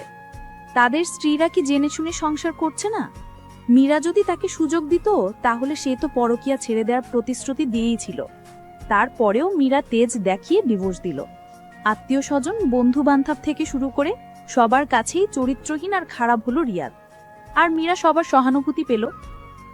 আস্তে আস্তে বছর কেটে যায়। রিয়াদ নিজেকে কিছুটা গুছিয়ে নিতে শুরু করেছে। এই 1 বছরে অনেক কিছুই চেঞ্জ হয়েছে। পুরনো চাকরিটা ছেড়ে দিয়ে নতুন চাকরি নিয়েছে। পুরনো কর্মস্থলে সবাই তার ডিভোর্সের ব্যাপারটা জেনে যাওয়ায় চাকরি ছেড়ে দিতে হয়েছিল। নতুন যেটা করছে সেটাই বেতন কম, সুবিধা কম। আগের বাসাটা বিক্রি করে দিয়ে নতুন এলাকায় নতুন বাসায় উঠতে হয়েছে। এরিয়াস মানুষের কথার জন্য টিকে থাকা দায় হয়ে যাচ্ছিল। তাই রিয়াদের বাবা মান সম্মান বাঁচাতে বাসাটাই বিক্রি করে দিয়ে এলাকা ছাড়ল। এই 1 বছরে রিয়াদ অনেক মেয়ের সাথেই আবার সব নতুন করে শুরু করতে চেষ্টা চালিয়েছে, কিন্তু হয়নি। সম্পর্ক আগিয়ে নিতে গেলেই তার মনে ভয় ঢুকে যায়। ভয় হয় ওই মেয়েটিও যদি তার সাথে বেইমানি করে অন্য কারোর সাথে পরকীয়া করে। মাঝখানে একবার অ্যানার সাথে যোগাযোগ করেছিল। একাকিত্বর যন্ত্রণা আর তীব্র হতাশায় যখন ওর জীবন কোণঠাসা হয়ে গেল, তখন সে অ্যানার সাথে সম্পর্ক গড়ে তুলতে চেয়েছিল। পুরনো প্রেমের দোহাই দিয়ে অ্যানাকে বিয়ের প্রস্তাব দিয়েছিল। অ্যানা তখন তাচ্ছিল্য করে বলেছিল, যেই ছেলে বউ থাকাকালীন অ্যানার সাথে পরকীয়ায় জড়িয়েছে সে যে অ্যানাকে বিয়ে করে অন্য কোথাও পরকীয়া করবে না তার কি গ্যারান্টি? অ্যানার মতো মেয়ের মুখে এই কথা শুনে রিয়াদের তখন মাথায় আগুন জ্বলে যাওয়ার মতো অবস্থা হয়েছিল। অ্যানাকে সামনে পেলে তখন সে মেরেই ফেলত। ওর মতো মেয়েকে ঠেকায় পড়ে বিয়ের প্রস্তাব দিয়েছে, এই তো অনেক। এভাবে করে আর নতুন করে বিয়ে শাদী করা সম্ভব হলো না। তার জীবন একাকিত্ব আর হতাশা দিয়ে পরিপূর্ণ। রিয়াদের বাবা মা খুব চেষ্টা চালাচ্ছেন ছেলের আরেকবার বিয়ে দেওয়ার জন্য, কিন্তু মন মতো মেয়ে পাওয়াই দায়।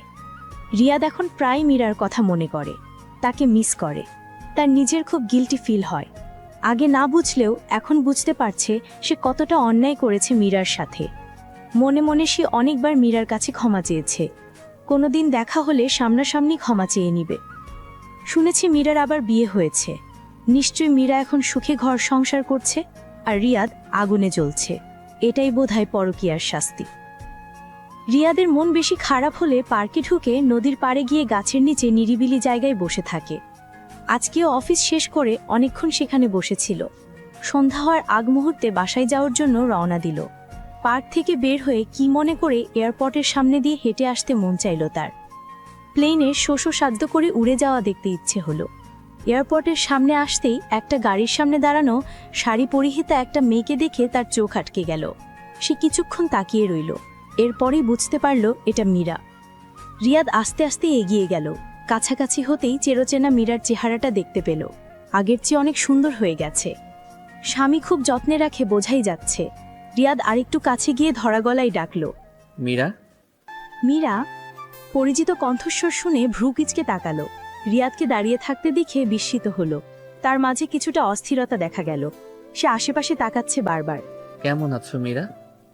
ভালো আছি।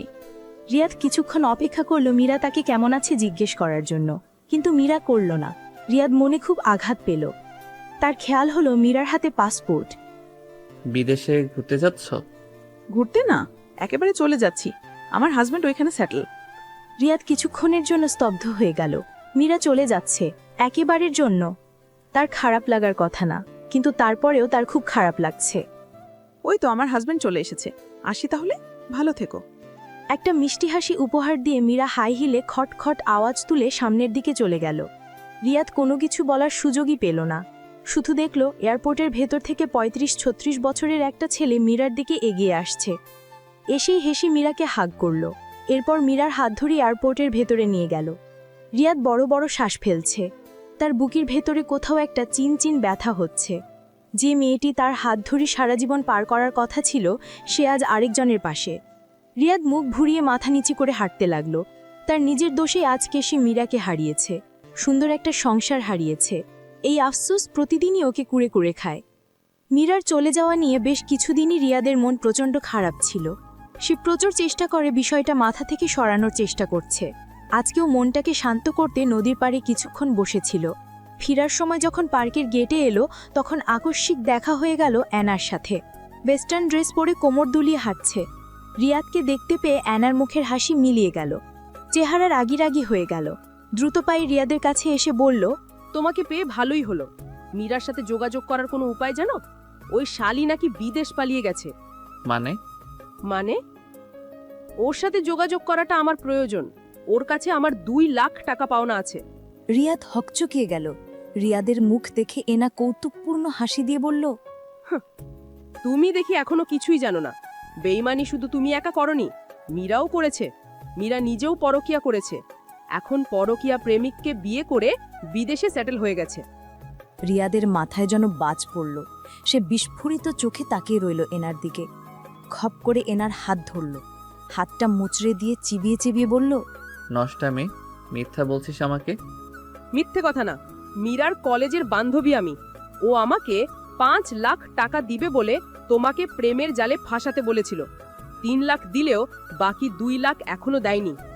রিয়াদ ছেড়ে দিল এনার হাত। প্রতারিত হওয়ার সূক্ষ্ম ঝাল তার শিরা উপশিরাতে হুল ফোটাচ্ছে। মীরা তাকে রেখে অন্য কারো সাথে পরকিয়া করেছে। এত বড় অপমান! আমি বিশ্বাস করি না। মীরা এমন কাজ কেন করবে? বিশ্বাস না হলে মীরাকে জিজ্ঞেস করতে পারো। ও একদিন তোমার ফোন ঘেটে দেখলো তুমি অফিসের বিভিন্ন মেয়ে কলিগদের সাথে ফোনে চ্যাট করো।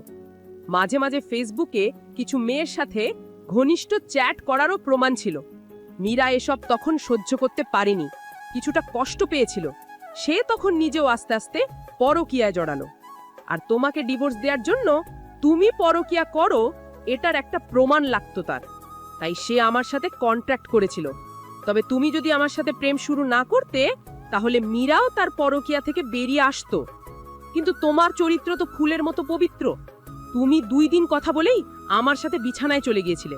তাই মীরা যা করেছে তা তোমার প্রাপ্যই ছিল। ওই মীরাকে আমি ছাড়বো না। ওর জন্য আমার মান সম্মান সব হারিয়েছে। ওর জন্য নয়, তোমার নিজের দোষেই হয়েছে। তুমি বউ রেখে পরকিয়া শুরুই বা কেন করেছিলে? আর মীরাকে তুমি পাবে না। সে এখন তার বড়লোক পরকীয়া প্রেমিককে বিয়ে করে বিদেশে পাড়ি জমিয়েছে। ও যেখানে থাকুক ওকে ধরে এনে আমি শাস্তি দিব। তোমাকে শাস্তি দিতে হবে না, এই পাপের শাস্তি সবাই এমনিই পেয়ে যায়। রিয়াদ ধপ করে পার্কের গেটের পাশের বেদিটাতে বসে পড়ল। মীরা তাকে এইভাবে ধ্বংস করে দিয়ে নিজের সুখে শান্তিতে থাকছে, এটা তার সহ্য হচ্ছে না। এনা রিয়াদের গালে হাত ছুঁয়ে বলল, কোনোদিন দরকার পড়লে আমাকে ডেকো, তবে আগের মতো ফ্রিতে হবে না। এমনিতেই তোমায় এক্স বউয়ের কাছে 2 লাখ টাকা পাও না। যাই হোক, এখন তাহলে আসি বেবি। এনা চলে গেল। রিয়াদ বড় বড় নিঃশ্বাস ফেলতে লাগলো। মীরা এত বড় ধোঁকা দিল তাকে।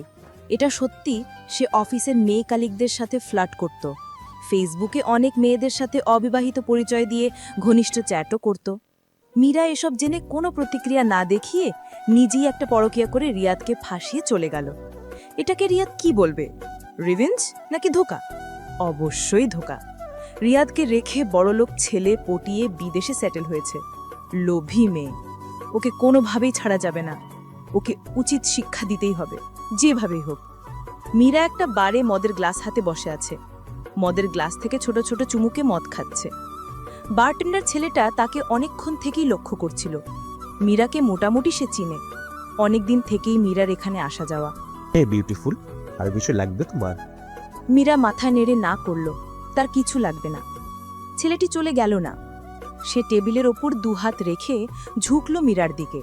আপসেট কেন তুমি? স্ট্রং কিছু দেবো নাকি? ছেলেটার দিকে তাকালো মীরা। আলাপ জমানোর চেষ্টা করছে সে, কিন্তু মীরার আগ্রহ হচ্ছে না। No thanks. মীরার আগ্রহ নেই দেখে ছেলেটা সরে গেল। মীরা গ্লাসে থাকা বাকি মদটা পুরোটা গলায় ঢেলে দিল। না চাইতেই একটা দীর্ঘশ্বাস বেরিয়ে এলো ভিতর থেকে। ইদানিং তার দিনগুলো ভালো যাচ্ছে না। আরিয়ান তাকে একটুও সময় দিচ্ছে না। বিদেশে এসেছে 1.5 বছর হয়েছে। প্রথম কয়েক মাস ভালো কেটেছে তার। সমস্যা শুরু হয়েছে গত 6 মাস থেকে। আরিয়ানের বিজনেসের চাপ বেড়ে যাওয়ায় সে বাড়িতে কম, অফিসে বেশি থাকে। যদিও যতক্ষণ বাসায় থাকে ততক্ষণ মীরাকে সময় দেওয়ার চেষ্টা করে, কিন্তু মীরার মনে হচ্ছে কোথায় যেন একটা তাল কেটে গেছে। সে তার চাহিদা মতো সব কিছুই পেয়েছে, দামি গাড়ি, বাড়ি, গহনা, অনেক অনেক শপিং। তারপরেও কেন যেন তার শান্তি নেই। আরিয়ান আর তার মাঝে সে যেন ভালোবাসা খুঁজে পাচ্ছে না। এটা কি রিয়াদের সঙ্গে প্রতারণা করার ফল? মীরা মাথা ঝাড়া দিয়ে নিজেকে শাসালো। না না, এসব ভাবলে তার চলবে না। অনেক কষ্টে প্ল্যান প্রোগ্রাম করে রিয়াদের খপ্পর থেকে ছাড়া পেয়েছে সে। এখন নিজের ইচ্ছে মতো জীবন পেয়েছে। এই জীবন সে কিছুতেই নষ্ট হতে দেবে না। আর সে প্রতারণা করার আগে রিয়াদ প্রতারণা করেছে। সে তো তার ইচ্ছা অনিচ্ছা জলাঞ্জলি দিয়ে রিয়াদের সাথেই সারা জীবন কাটাতে চেয়েছিল। কিন্তু যেদিন সে দেখল রিয়াদ অন্য মেয়েদের সাথে ফ্লার্ট করে, ঘনিষ্ঠ চ্যাট করে, তখন তার হৃদয় ছিন্ন ভিন্ন হয়ে গিয়েছিল।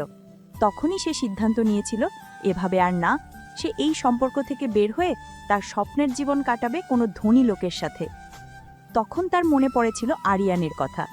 মাসখানেক আগে থেকেই আরিয়ানের সাথে তার পরিচয় ছিল। নর্মাল চ্যাট হতো। আরিয়ানের সাথে পরিচয় হয়েছিল হীরার জুয়েলারির রিভিউ দেয় এমন একটা গ্রুপ থেকে। হীরার জুয়েলারির প্রতি মীরার অন্যরকম টান ছিল, তাই এই সব গ্রুপগুলায় তার আনাগোনা ছিল খুব। আরিয়ান সেখানে খুব দামি একটা হীরার হারের ছবি দিয়ে জানতে চেয়েছিল এই হারটা তার বন্ধুর বিয়েতে বন্ধুর বউকে উপহার দেওয়ার জন্য পারফেক্ট কিনা। সেখান থেকেই মীরা আরিয়ানকে স্টক করা শুরু করে। আরিয়ানের প্রোফাইল ঘুরে বুঝতে পারে সে বিদেশে সেটেল এবং অত্যন্ত ধনী। তাই সে আরিয়ানের সাথে ইনবক্সে সখ্যতা গড়তে চাচ্ছিল।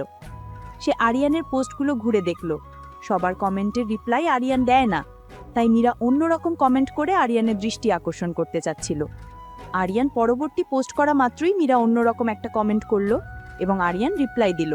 ব্যাস, এভাবেই কয়েকটা পোস্টে কমেন্ট করতে করতে তাদের ইনবক্সেও আলাপ শুরু হলো। রিয়াদের এসব দেখার পর সে আরিয়ানের সাথে আরও বেশি বেশি কথা বলতে লাগলো। আস্তে আস্তে মীরা আরিয়ানের কাছে মিথ্যা গল্প বলে সিম্পাথি নিতে লাগলো। তাকে বলল তার স্বামী পরকীয়া করে এবং প্রায়ই মীরাকে মারধর করে। আরিয়ান যখন তার কথায় গলতে শুরু করলো, তখন সে যোগাযোগ করলো অ্যানার সাথে। অ্যানাকে সে ভালোভাবেই চিনত, তার চরিত্র সম্পর্কেও জানত। তাই তাকে টাকার লোভ দেখাতেই সে রাজি হলো রিয়াদকে ফাঁদে ফেলতে। এই পুরোটা সময় মীরা রিয়াদকে সবসময় নজরে রেখেছে। অ্যানার সাথে চ্যাটিং করার সময় সে নিজে থেকেই সরে গিয়ে রিয়াদকে সুযোগ করে দিত, যাতে রিয়াদ ভালোভাবে অ্যানার সাথে চ্যাট চালিয়ে যেতে পারে। এমনকি অ্যানা কল করলেও মীরা না বোঝার ভান করে রিয়াদের কাছে ফোন নিয়ে যেত। অ্যানিভার্সারির দিন রিয়াদ তার জন্য সোনার ফিনফিনে চিকন একটা হার নিয়ে আসলো। দেখেই মীরার মেজাজ খারাপ হলো। অন্তত এই দিন তো একটু ডায়মন্ড ছোঁয়াতে পারতো তাকে।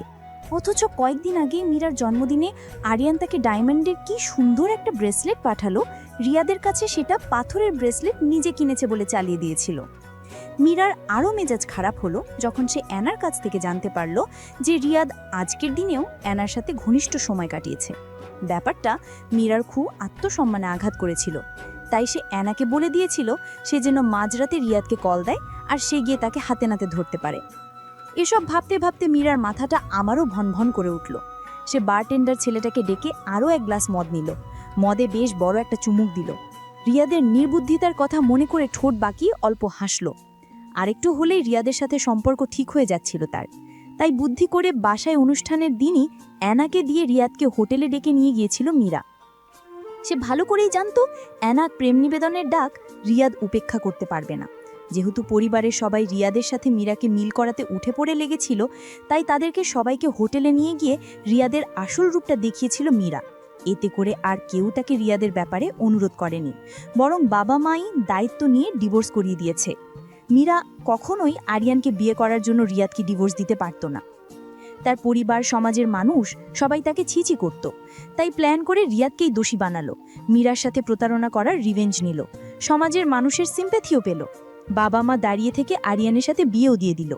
সবার কাছে সে একজন ভালো মেয়ে হয়েই রয়ে গেল। পুরাই উইন উইন সিচুয়েশন। হা হা হা। মীরা বেখেয়ালে হেসে উঠল। কিছুক্ষণ পাগলের মতো হাসলো। আচমকা হাসি বন্ধ করে দিয়ে ফিস ফিস করে নিজে মনেই বলল, অবশ্যই আমি ভালো মেয়ে। রিয়াদ যা শাস্তি পেয়েছে তা তার কর্মের ফল। আমি তো শুধু টোপ দিয়েছিলাম। লোভে পড়ে সেই টোপ গিললে এতে আমার কি করার আছে? ও যদি এনার সাথে পরকীয়া না জড়াতো তবে আমিও এসব করতাম না। ও আমাকে রেখে মজামস্তি করলে আমি কেন পারবো না নিজের জীবন নিজের মতো করে কাটাতে? মীরার কথা শেষ হতে একটা ছেলে ভারী কণ্ঠে ইংরেজিতে বলে উঠল, শুনেছিলাম সুন্দরী মেয়েদের একা একা বকার বাতিক আছে, আজ তার প্রমাণ পেলাম। মীরা ভ্রু কুচকে তাকালো তার ডান দিকে। একটা সুদর্শন বিদেশি ছেলে তার দিকে মুগ্ধ চোখে তাকিয়ে আছে। মীরা তাকাতেই মিষ্টি করে হাসল। মীরা আগাগোড়া ছেলেটাকে পর্যবেক্ষণ করল। পা থেকে মাথা অবধি দামি ব্র্যান্ডেড জিনিসে মোড়ানো। হাতের দামি ঘড়িটা দেখে মীরার মাতাল অবস্থা পুরোপুরি কেটে গেল। সে নিজেকে ঠিকঠাক করে বসল। আমি কি তোমাকে একটা ড্রিঙ্কস অফার করতে পারি? মীরা কেন জানি না করতে পারল না। দুজনে মিলে অনেকক্ষণ কথা বলল। অনেকদিন পর একজন সঙ্গী পেয়ে মীরার ভালো লাগতে শুরু করলো। তার একাকিত্ব অনেকটাই কেটে গেল। কিন্তু সে যথাসম্ভব সম্পর্কটা বন্ধুত্বপূর্ণ রাখতে চেষ্টা করবে খুব, কারণ তার স্বামী সংসার আছে। যদিও সেটাকে আদৌ সংসার বলা যায় না, কারণ আরিয়ান বাড়িতেই তো থাকে না তেমন। বাড়ির উপরের তলায় কাচ বেষ্টিত ঘরটাতে বসে আরিয়ান নিচে বসা মীরার দিকে তাকিয়ে মুচকি হাসছে। বাড়ি থাকা সুন্দরী কম বয়সী একটা মেয়ে এসে তার গা ঘেঁষে বসল এবং একটা মদের গ্লাস তার দিকে এগিয়ে দিল। আরিয়ান মেয়েটির গায়ে টাচ করতে করতে মদের গ্লাসে চুমুক দিল। তার চোখ এখনো মীরার দিকে। মীরা সাথে বসা ছেলেটির সাথে খুব হেসে হেসে কথা বলছে। আরিয়ানের ঠোঁটের কোণে শয়তানি একটা হাসি ফুটল। মীরা তার বউ অন্য ছেলের সাথে হেসে হেসে কথা বলছে, তাও তার খারাপ লাগছে না। সে তো চাই মীরা পরকীয়া করুক, যাতে করে মীরাকে তার জীবন থেকে সরাতে সহজ হয়। এই 1.5 বছরে সে বেশ বুঝতে পারছে মীরা একটা লোভী মেয়ে। এই মেয়ের সাথে সে সংসার করতে চায় না। মীরার আগের স্বামীকে কিভাবে মীরা জীবন থেকে সরিয়েছে তা সে জানে। আগের স্বামীকে ঠকিয়ে যেই মেয়ে পরকীয়া প্রেমিককে বিয়ে করতে পারে, সে যে আরিয়ানকে ঠকাবে না তার কি গ্যারান্টি? আরিয়ান একটা ভালো মেয়ের সাথে সংসার করতে চায়। মীরাকে বিয়ে করায় তার পরিবারও তার উপর নাখোশ। তার বাবা একটা মেয়ের কথা তাকে জানিয়েছে। মেয়ের বয়স কম, এই বিদেশেই মেয়ের পরিবার সেটেল, বেশ ধনী আর বংশীয় পরিবারের মেয়ে। আরিয়ানেরও মেয়েটাকে পছন্দ, মেয়েটাকে সে বিয়ে করতে চায়। কিন্তু তার আগে মীরাকে ঘাড় থেকে নামাতে হবে। বিনা কারণে ডিভোর্স দিলে মামলা মোকদ্দমায় ফাঁসতে পারে, বড় অঙ্কের অ্যালিমনিও দাবি করতে পারে। এর চেয়ে পরকীয়ার নাটক সাজিয়ে মীরার উপর দোষ চাপাবে। এরপর অল্প কিছু টাকা, যেটা কাবিনে উল্লেখ আছে, সেটা দিয়ে মীরাকে দেশে পাঠিয়ে হাত ধুয়ে ফেলতে চায় সে। তাই এই বিদেশি ছেলেটাকে ভাড়া করেছে মীরাকে প্রেমের খাঁদে ফাঁসানোর জন্য। আরিয়ান জানে মীরা ধনী ছেলেদের পছন্দ করে, তাই ছেলেটাকে দামি গেটআপে পাঠিয়েছে মীরার কাছে। মীরা প্রেমে ফাঁসলেই ইমোশনাল অভিনয় করে যা করার করে ফেলবে। যেমনটা সে রিয়াদের সাথে করেছে। মীরার প্রতি যেটাকে ভালোবাসা ভেবেছিল সেটা আসলে ভালোবাসা ছিল না, ছিল সহানুভূতি। মীরা মিথ্যা বলে সহানুভূতি নিয়েছিল। কিন্তু পরে যখন আরিয়ান সমস্ত কিছু জানতে পারে মীরার ফোনের নোটস থেকে, যেখানে সে রিয়াদকে সরানোর প্ল্যানের সমস্ত খুঁটিনাটি লিখে রাখত, তখন থেকে মীরার প্রতি এক ঘৃণা জন্ম নিল। এই মেয়ে তাকেও ফাঁসাবে না তার কি গ্যারেন্টি? তাই মীরা তাকে ফাঁসানোর আগেই সেই মীরাকে ছুঁড়ে ফেলবে জীবন থেকে। আর এটাই হবে মীরার প্রতারণার শাস্তি। দুপুরের উত্তপ্ত রোদের মাঝে রিয়াদ অফিসের ব্যাগ কাঁধে নিয়ে হেঁটে যাচ্ছে বাসার দিকে। আজ অফিস শেষ না করেই বের হয়ে পড়েছে। কাল হয়তো বসের গালি শুনতে হবে, হয়তো চাকরি নিয়েও টানাটানি পড়বে। এতে রিয়াদের কিছু যায় আসে না। সে একটা সিগারেট ধরালো, উত্তপ্ত রোদের নিচে উস্কু হুস্কু চুলে সিগারেটের ধোঁয়া ছাড়তে ছাড়তে হাঁটতে লাগলো। মাথায় তার চিন্তা কিভাবে মীরার কাছে পৌঁছাবে। 2 বছরের উপরে চলতে লাগলো, এখনো মীরার কোনো খোঁজ পাচ্ছে না। মীরা পর্যন্ত না পৌঁছানো অবধি তার মন শান্ত হবে না। গত 2 বছর যাবতই এক অস্থির জীবন কাটাচ্ছে সে। মীরার উপর প্রতিশোধ নিয়ে এরপর তার জীবনে শান্তি হবে। কিভাবে প্রতিশোধ নিবে তা এখনো ঠিক করেনি। আগে তো মীরার কাছে পৌঁছাক, তারপর দেখা যাবে। রিয়াদ একটা দোকানের ছায়ায় দাঁড়িয়ে সিগারেটের শেষ টান দিল, তারপর ছুঁড়ে ফেলে দিয়ে আবার একটা সিগারেট ধরালো। তীব্র রোদে চোখ কুচকে রাস্তার দিকে তাকালো। রোদ যেন আগুন। রিয়া 3 রাস্তার মোড়টার দিকে আনমনে তাকিয়ে থেকে সিগারেটে টান দিতে লাগলো। আচমকা তার চোখ আটকে গেল রাস্তার অপর পাশে দাঁড়ানো একটা মেয়ের দিকে। মাথায় ওড়নার ঘোমটা দিয়ে একটা মেয়ে দোকান থেকে কি যেন কিনছে। রিয়াদের খুব চেনা লাগলো মেয়েটাকে। রিয়াদ মেয়েটার দিকে আনমনেই তাকিয়ে রইল। হঠাৎ করে বিদ্যুৎস্পৃষ্টের মতো চমকে উঠল সে। মেয়েটি মীরা। রিয়াদ এখনো মেয়েটির মুখ দেখতে পাচ্ছে না, কিন্তু সে নিশ্চিত এটা মীরা। রিয়াদ সিগারেটটা ফেলে দিয়ে গাড়ি ঘোড়া কোনো কিছুর পরোয়া না করে রাস্তার মাঝখান দিয়ে সোজা হেঁটে মীরার দিকে এগোতে লাগলো। মীরা তার দিকে পিছন ফিরে দাঁড়িয়ে আছে। রিয়াদ স্থির হয়ে শটান দাঁড়িয়ে রইল মীরার পাশে। সে মীরার মুখটা দেখার অপেক্ষা করছে। মীরা দাম মিটিয়ে রিয়াদের দিকে ফিরতেই মুখটা রিয়াদ ভালোভাবে দেখল। হ্যাঁ, এটা মীরা। কিন্তু মীরা তার দিকে তাকালো না। সে দোকানির ফেরত দেয়া টাকাগুলো গুনতে গুনতে ফুটপাত ধরে হাঁটতে লাগলো। রিয়াদ কিছুক্ষণ বিস্ময়ে আচ্ছন্ন হয়ে দাঁড়িয়ে রইল। এরপর দ্রুত পায়ে হেঁটে গিয়ে মীরার বাহুতে ধরে নিজের দিকে ফিরালো। আহ! চোখ তুলে দেখল তার সামনে দাঁড়িয়ে আছে রিয়াদ। রিয়াদকে দেখে মীরার মুখটা হা হয়ে গেল। সে দেশে আসার পর থেকেই রিয়াদের সাথে যেন দেখা না হয়ে যায় তা সর্বাত্মক চেষ্টা করেছে, কিন্তু শেষমেশ দেখা হয়েই গেল। রিয়াদের উস্কুস্কু চুল আর লাল চোখ দুটো দেখে মীরার ভয় হলো। রিয়াদ হিংস্র চোখে কিছুক্ষণ মীরার দিকে তাকিয়ে রইল। কম দামি একটা 3 পিস পরে আছে মীরা। এয়ারপোর্টে যেমন দেখেছিল চেহারায় সেরকম চকচকে ভাবটা নেই। কবে আসলে দেশে? বেড়াতে আসলে বুঝি? হাজবেন্ড কোথায় তোমার? এই তো কিছুদিন হলো, হাজবেন্ড বাসায় আছে। তাই? তবে তো তাকে তোমার আসল রূপটার কথা জানাতে হয়। কোথায় বাসা? চলো সেখানে। কি সব বলছো? কিসের রূপ? আমি তোর সব ছলাকলা জানি। তোর উপর প্রতিশোধ নেয়ার জন্য এতগুলো দিন অপেক্ষা করে আছি। আজ তা পূর্ণ করব। তোর বাপ মা স্বামী সবাইকে জানাবো সব। তারপর জানাবো সমাজের মানুষকে। তোর বাপ মা বাসা পাল্টেছে, তাই না? নিয়ে চল সেখানে আমাকে, নয়তো তোকে মেরে পুঁতে ফেলবো। মীরা ঢোক গিলল। ভয়ে ঘামছে সে। রিয়াদ যা বলছে তা যদি করে তবে মীরার আর কোনো আশা নেই। আরিয়ান তাকে পরকীয়া সংক্রান্ত কারণে ভুল বুঝে ডিভোর্স দিয়েছে। এরপর কাবিনের টাকা দিয়ে দেশে পাঠিয়ে দিয়েছে। মীরা আরিয়ানের অনুপস্থিতি নিয়ে অন্য একটা ছেলের সাথে জড়িয়ে পড়েছিল। আরিয়ানের কাছে সেই সমস্ত প্রমাণ ছিল, তাই মীরার কিছুই করা ছিল না। আরিয়ান দয়া করে তাকে দেশে পাঠানোর ব্যবস্থা করেছে, আর নয়তো বিদেশে রাস্তায় একা পড়ে থাকতে হতো। বাড়িতে এসে বাবা মায়ের কাছে মীরা সত্যটা বলতে পারেনি। বলেছে কয়েকদিনের জন্য দেশে বেড়াতে এসেছে। এত কিছু জানলে তার বাবা মায়ের কাছেও তার জায়গা হবে না, তাই সে নিজেকে বাঁচাতে মিথ্যার আশ্রয় নিয়েছে। এখন রিয়াদ যদি সব ফাঁস করে দেয় তবে মীরার দিক থেকে তার মা বাবাও মুখ ফিরিয়ে নেবে। মানসিকভাবে বিপর্যস্ত মীরা আতঙ্কিত হয়ে গেল। সে কোনো কিছু বিবেচনা না করেই রিয়াদের হাত ঝাড়া দিয়ে ছাড়িয়ে দৌড়াতে লাগল। রিয়াদও উন্মাদের মতো দৌড় দিল মীরার পিছনে। অল্প চিৎকার করল মীরাকে উদ্দেশ্য করে। রাস্তার লোকজন এভাবে দুটো প্রাপ্তবয়স্ক ছেলে মেয়েকে দৌড়াতে দেখে বেশ আগ্রহ নিয়ে তাকিয়ে রইল। মীরা রাস্তার মাঝখান দিয়ে ছুটতে লাগল। ভাবল রাস্তা পেরিয়ে ওপারে গিয়ে কোনো একটা চিপা চাপায় লুকিয়ে পড়বে।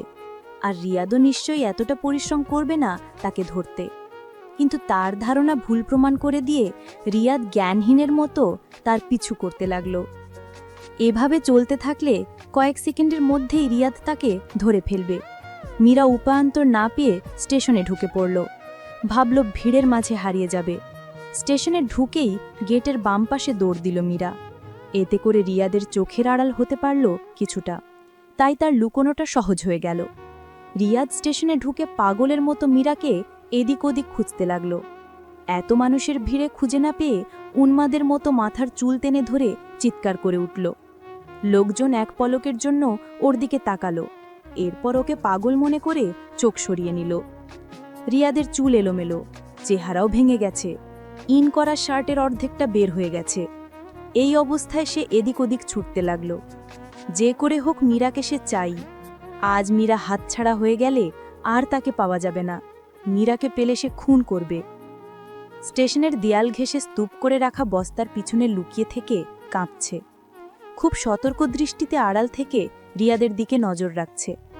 বস্তার স্তূপের পিছনে থাকায় পিঁপড়া থেকে শুরু করে বিভিন্ন পোকা তাকে কামড়াচ্ছে, আর গরম লাগছে খুব। কিন্তু মীরা এসব সহ্য করে ঘাপটি মেরে বসে রইল সেখানে।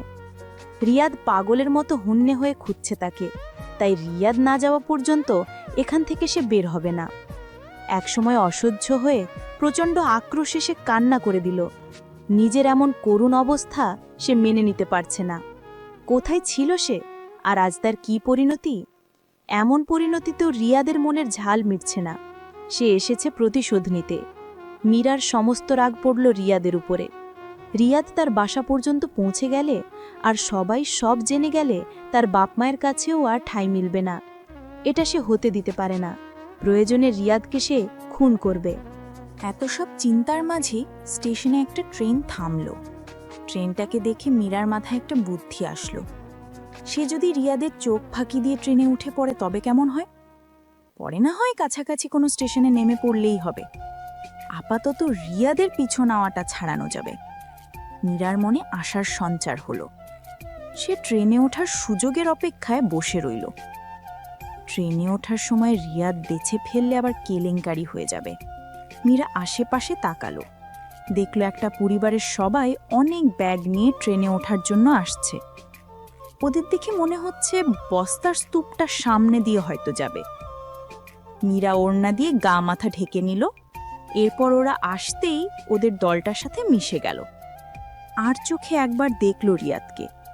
রিয়াদ এক জায়গায় দাঁড়িয়ে অস্থির হয়ে এদিক ওদিক দেখছে। মীরা চোখ সরিয়ে নিল। সে দ্রুত মানুষজনকে ধাক্কা মেরে সরিয়ে দিয়ে ট্রেনে উঠে পড়ল। ট্রেনে উঠে মুখ ঢেকে ভিড়ের মাঝে দাঁড়িয়ে রইল। আল্লাহ আল্লাহ করে অপেক্ষা করতে লাগলো কখন ট্রেন ছাড়বে। মিনিট দুয়েক পরেই ট্রেন ছাড়ল। আস্তে আস্তে ট্রেনের গতি বাড়ল। স্টেশন ছেড়ে ট্রেন বেরিয়ে যেতেই মীরা হাঁফ ছেড়ে বাঁচল। সে কয়েকটা বগি ঘুরে ট্রেনের একদম শেষ বগিটাতে আসলো। ট্রেনের শেষ দিকে হওয়ায় এই বগিটা বেশ ফাঁকা। মীরা বগিটার শেষ প্রান্তের কোণার দিকের একটা খালি সিটে জানালার ধারে বসল। গায়ে মাথায় দেয়া ওড়নাটা সরিয়ে গায়ে একটু বাতাস লাগালো। রিয়াদকে আবারও ঘোল খাওয়াতে পেরে খুশি মনে হাসল। আনমনে হেসে এক পলক সামনের দিকে তাকিয়ে সে থমকে গেল। রিয়াদ দাঁড়িয়ে আছে। এলোমেলো চুল আর পোশাক সাথে ঠান্ডা দৃষ্টিতে তাকিয়ে থাকায় তাকে অশরীরীর মতো লাগছে। রিয়াদ হঠাৎ সাইকোর মতো ঠোঁট বাঁকিয়ে অল্প হাসল। এরম হাসি দেখে মীরার আত্মা উড়ে গেল। তার কেমন জানি ভয় হতে লাগলো। ট্রেনের দুলুনির সাথে তাল মিলিয়ে হেলে দুলে রিয়াদ ট্রেনের সিট ধরে ধরে অপ্রকৃতস্থের মতো মীরার সামনে সিটটা এসে ধপ করে বসে পড়ল। মীরা ভয়ে ট্রেনের সিটের সাথে সেটে গেল। রিয়াদ আগের মতোই দৃষ্টি দিয়ে তাকিয়ে আছে মীরার দিকে। অনেক দিন যাবৎ তার জীবনের একটাই লক্ষ্য, আর সেটা হচ্ছে মীরার উপর প্রতিশোধ নেওয়া। আজ সে মীরাকে ছাড়বে না। গত কয়েক বছর যেই অপমান সহ্য করেছে, আজ মীরাকেও সেই অপমানের স্বাদ নিতে হবে। সমাজের সবার চোখে আঙুল দিয়ে মীরার আসল রূপটা দেখিয়ে দিবে আজ, তবেই না শান্তি। আজ এতগুলো দিন পর রিয়াজ শান্তিতে ঘুমাবে। এগুলো চিন্তা করে রিয়াজ শরীর নাড়ে হেসে উঠল। তাকে সম্পূর্ণ অপ্রকৃতস্থের মতো লাগলো দেখতে। মীরা ভয়ে আশেপাশে তাকালো। বগিটার শেষের এই 2-3টা সিটে কেউ নেই। সামনের সিটগুলায় মানুষ ছড়িয়ে ছিটিয়ে বসে আছে, কারোরই এই দিকে দৃষ্টি নেই, যে যার কাজে ব্যস্ত। কাজেই কারো কাছ থেকে সাহায্য পাওয়ার আশা সে ছেড়ে দিল। সে নিজেই নিজেকে বাঁচানোর ছক কষতে থাকলো মনে মনে। কয়েক মুহূর্তেই তার প্যানিক অ্যাটাক হতে থাকলো, শরীর কাঁপছে। নিজেকে বুঝিয়ে সান্ত্বনা দিল, কিন্তু এতে প্যানিক করা বন্ধ হলো না। এই অবস্থায় সে একটা কঠিন সিদ্ধান্ত নিল, সে রিয়াদকে খুন করবে। বেঁচে থাকলে রিয়াদ কোনোদিন তার পিছু ছাড়বে না। মীরা জীবনে একটু শান্তি চায়।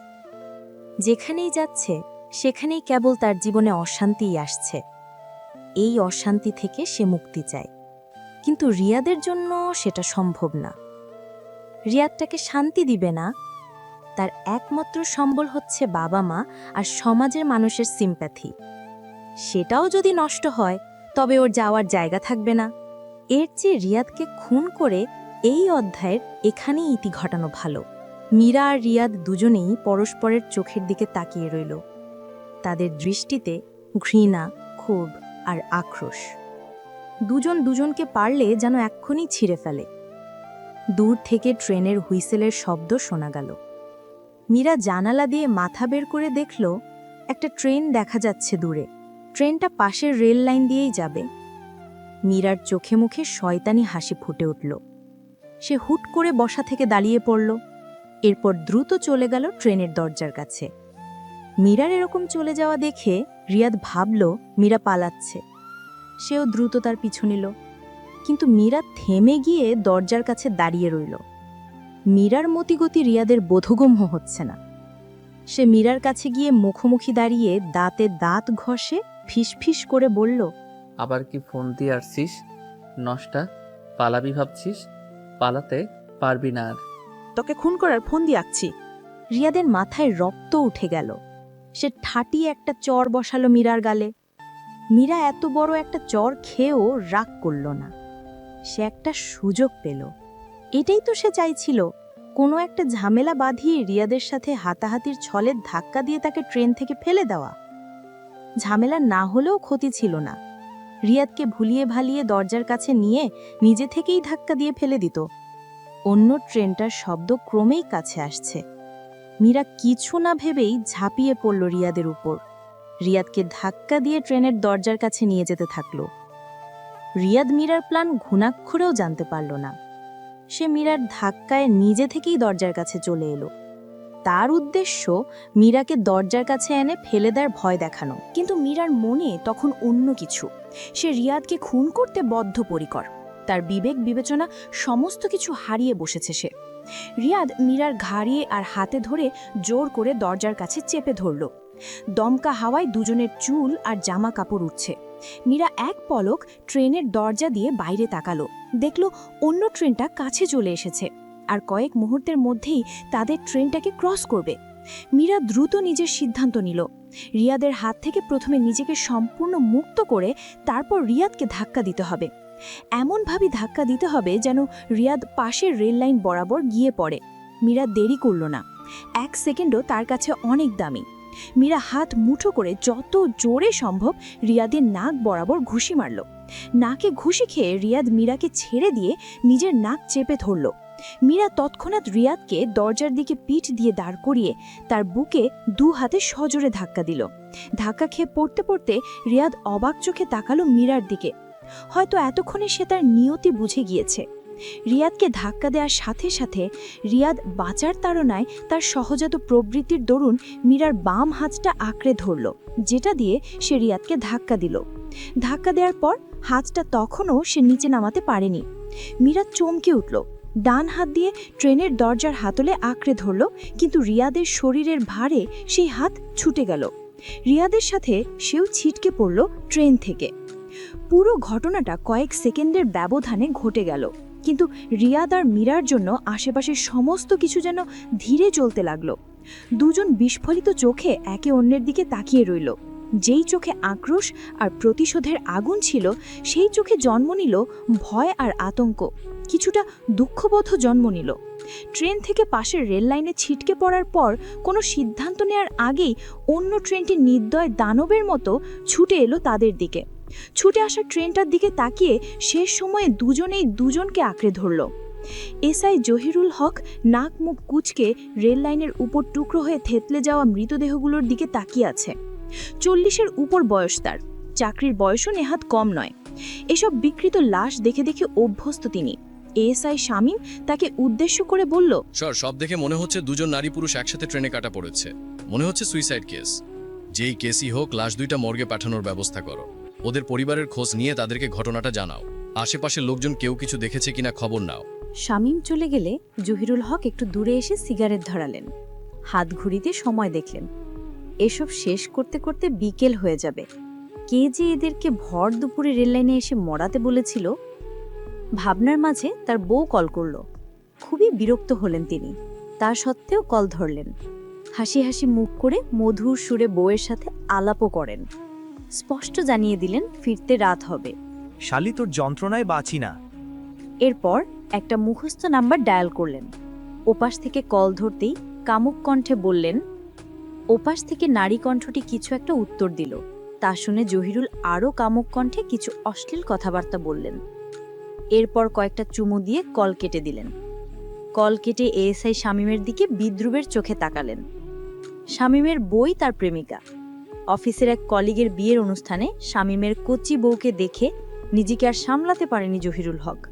ঘরে বউ পুরনো হয়ে গেছে, তাই সারাদিন এসব বিক্রিটা লাশ দেখে বেড়ানো পুলিশি জীবনে একটু আধটু এসবের প্রয়োজন আছে। বিকেলের আগেই শামীমকে কেসের দায়িত্ব দিয়ে জহিরুল হক বেরিয়ে গেলেন অন্য একটা তদন্তের বাহানা দিয়ে। জহিরুল হক চলে যেতেই শামীম এদিকটার কাজ কোনো মতে শেষ করে কনস্টেবলদেরকে বাকি সব সামলাতে বলল। তারপর কল করল তার নিজের প্রেমিকাকে। কল করেই বলল, স্যার, অন্য একটা তদন্তের জন্য বেরিয়ে গেছে, আসবো নাকি? ওপাশ থেকে কিছু একটা শুনে শামীম হো হো করে হেসে উঠল। বলল, বাড়িতে কচি বউ তো কি হয়েছে, আমার তোমার মতো একটু বয়স্ক মহিলাদের ভালো লাগে। বাড়ির বউ হচ্ছে সাদা ভাত আর প্রেমিকা বিরিয়ানি। মাঝে মাঝে বিরিয়ানি খেতে হয়। আসছি আমি। শামীম কল কেটে দিল। জহিরুল হক এক 38 বছর বয়সী বউয়ের সাথে তার পরকীয়ার সম্পর্ক। একটা বিয়ের অনুষ্ঠানে তাদের আলাপ, এরপর মেসেঞ্জার চ্যাটিং। তখন থেকে বুঝতে পারে জহিরুলের স্ত্রী একাকিত্বে ভুগছে। সেই সুযোগ কাজে লাগিয়েই জহিরুলের স্ত্রীর সাথে পরকীয়া চালিয়ে যাচ্ছে সে। স্যারের বউয়ের সাথে পরকীয়া চালাতে পেরে খুব গর্বিত সে।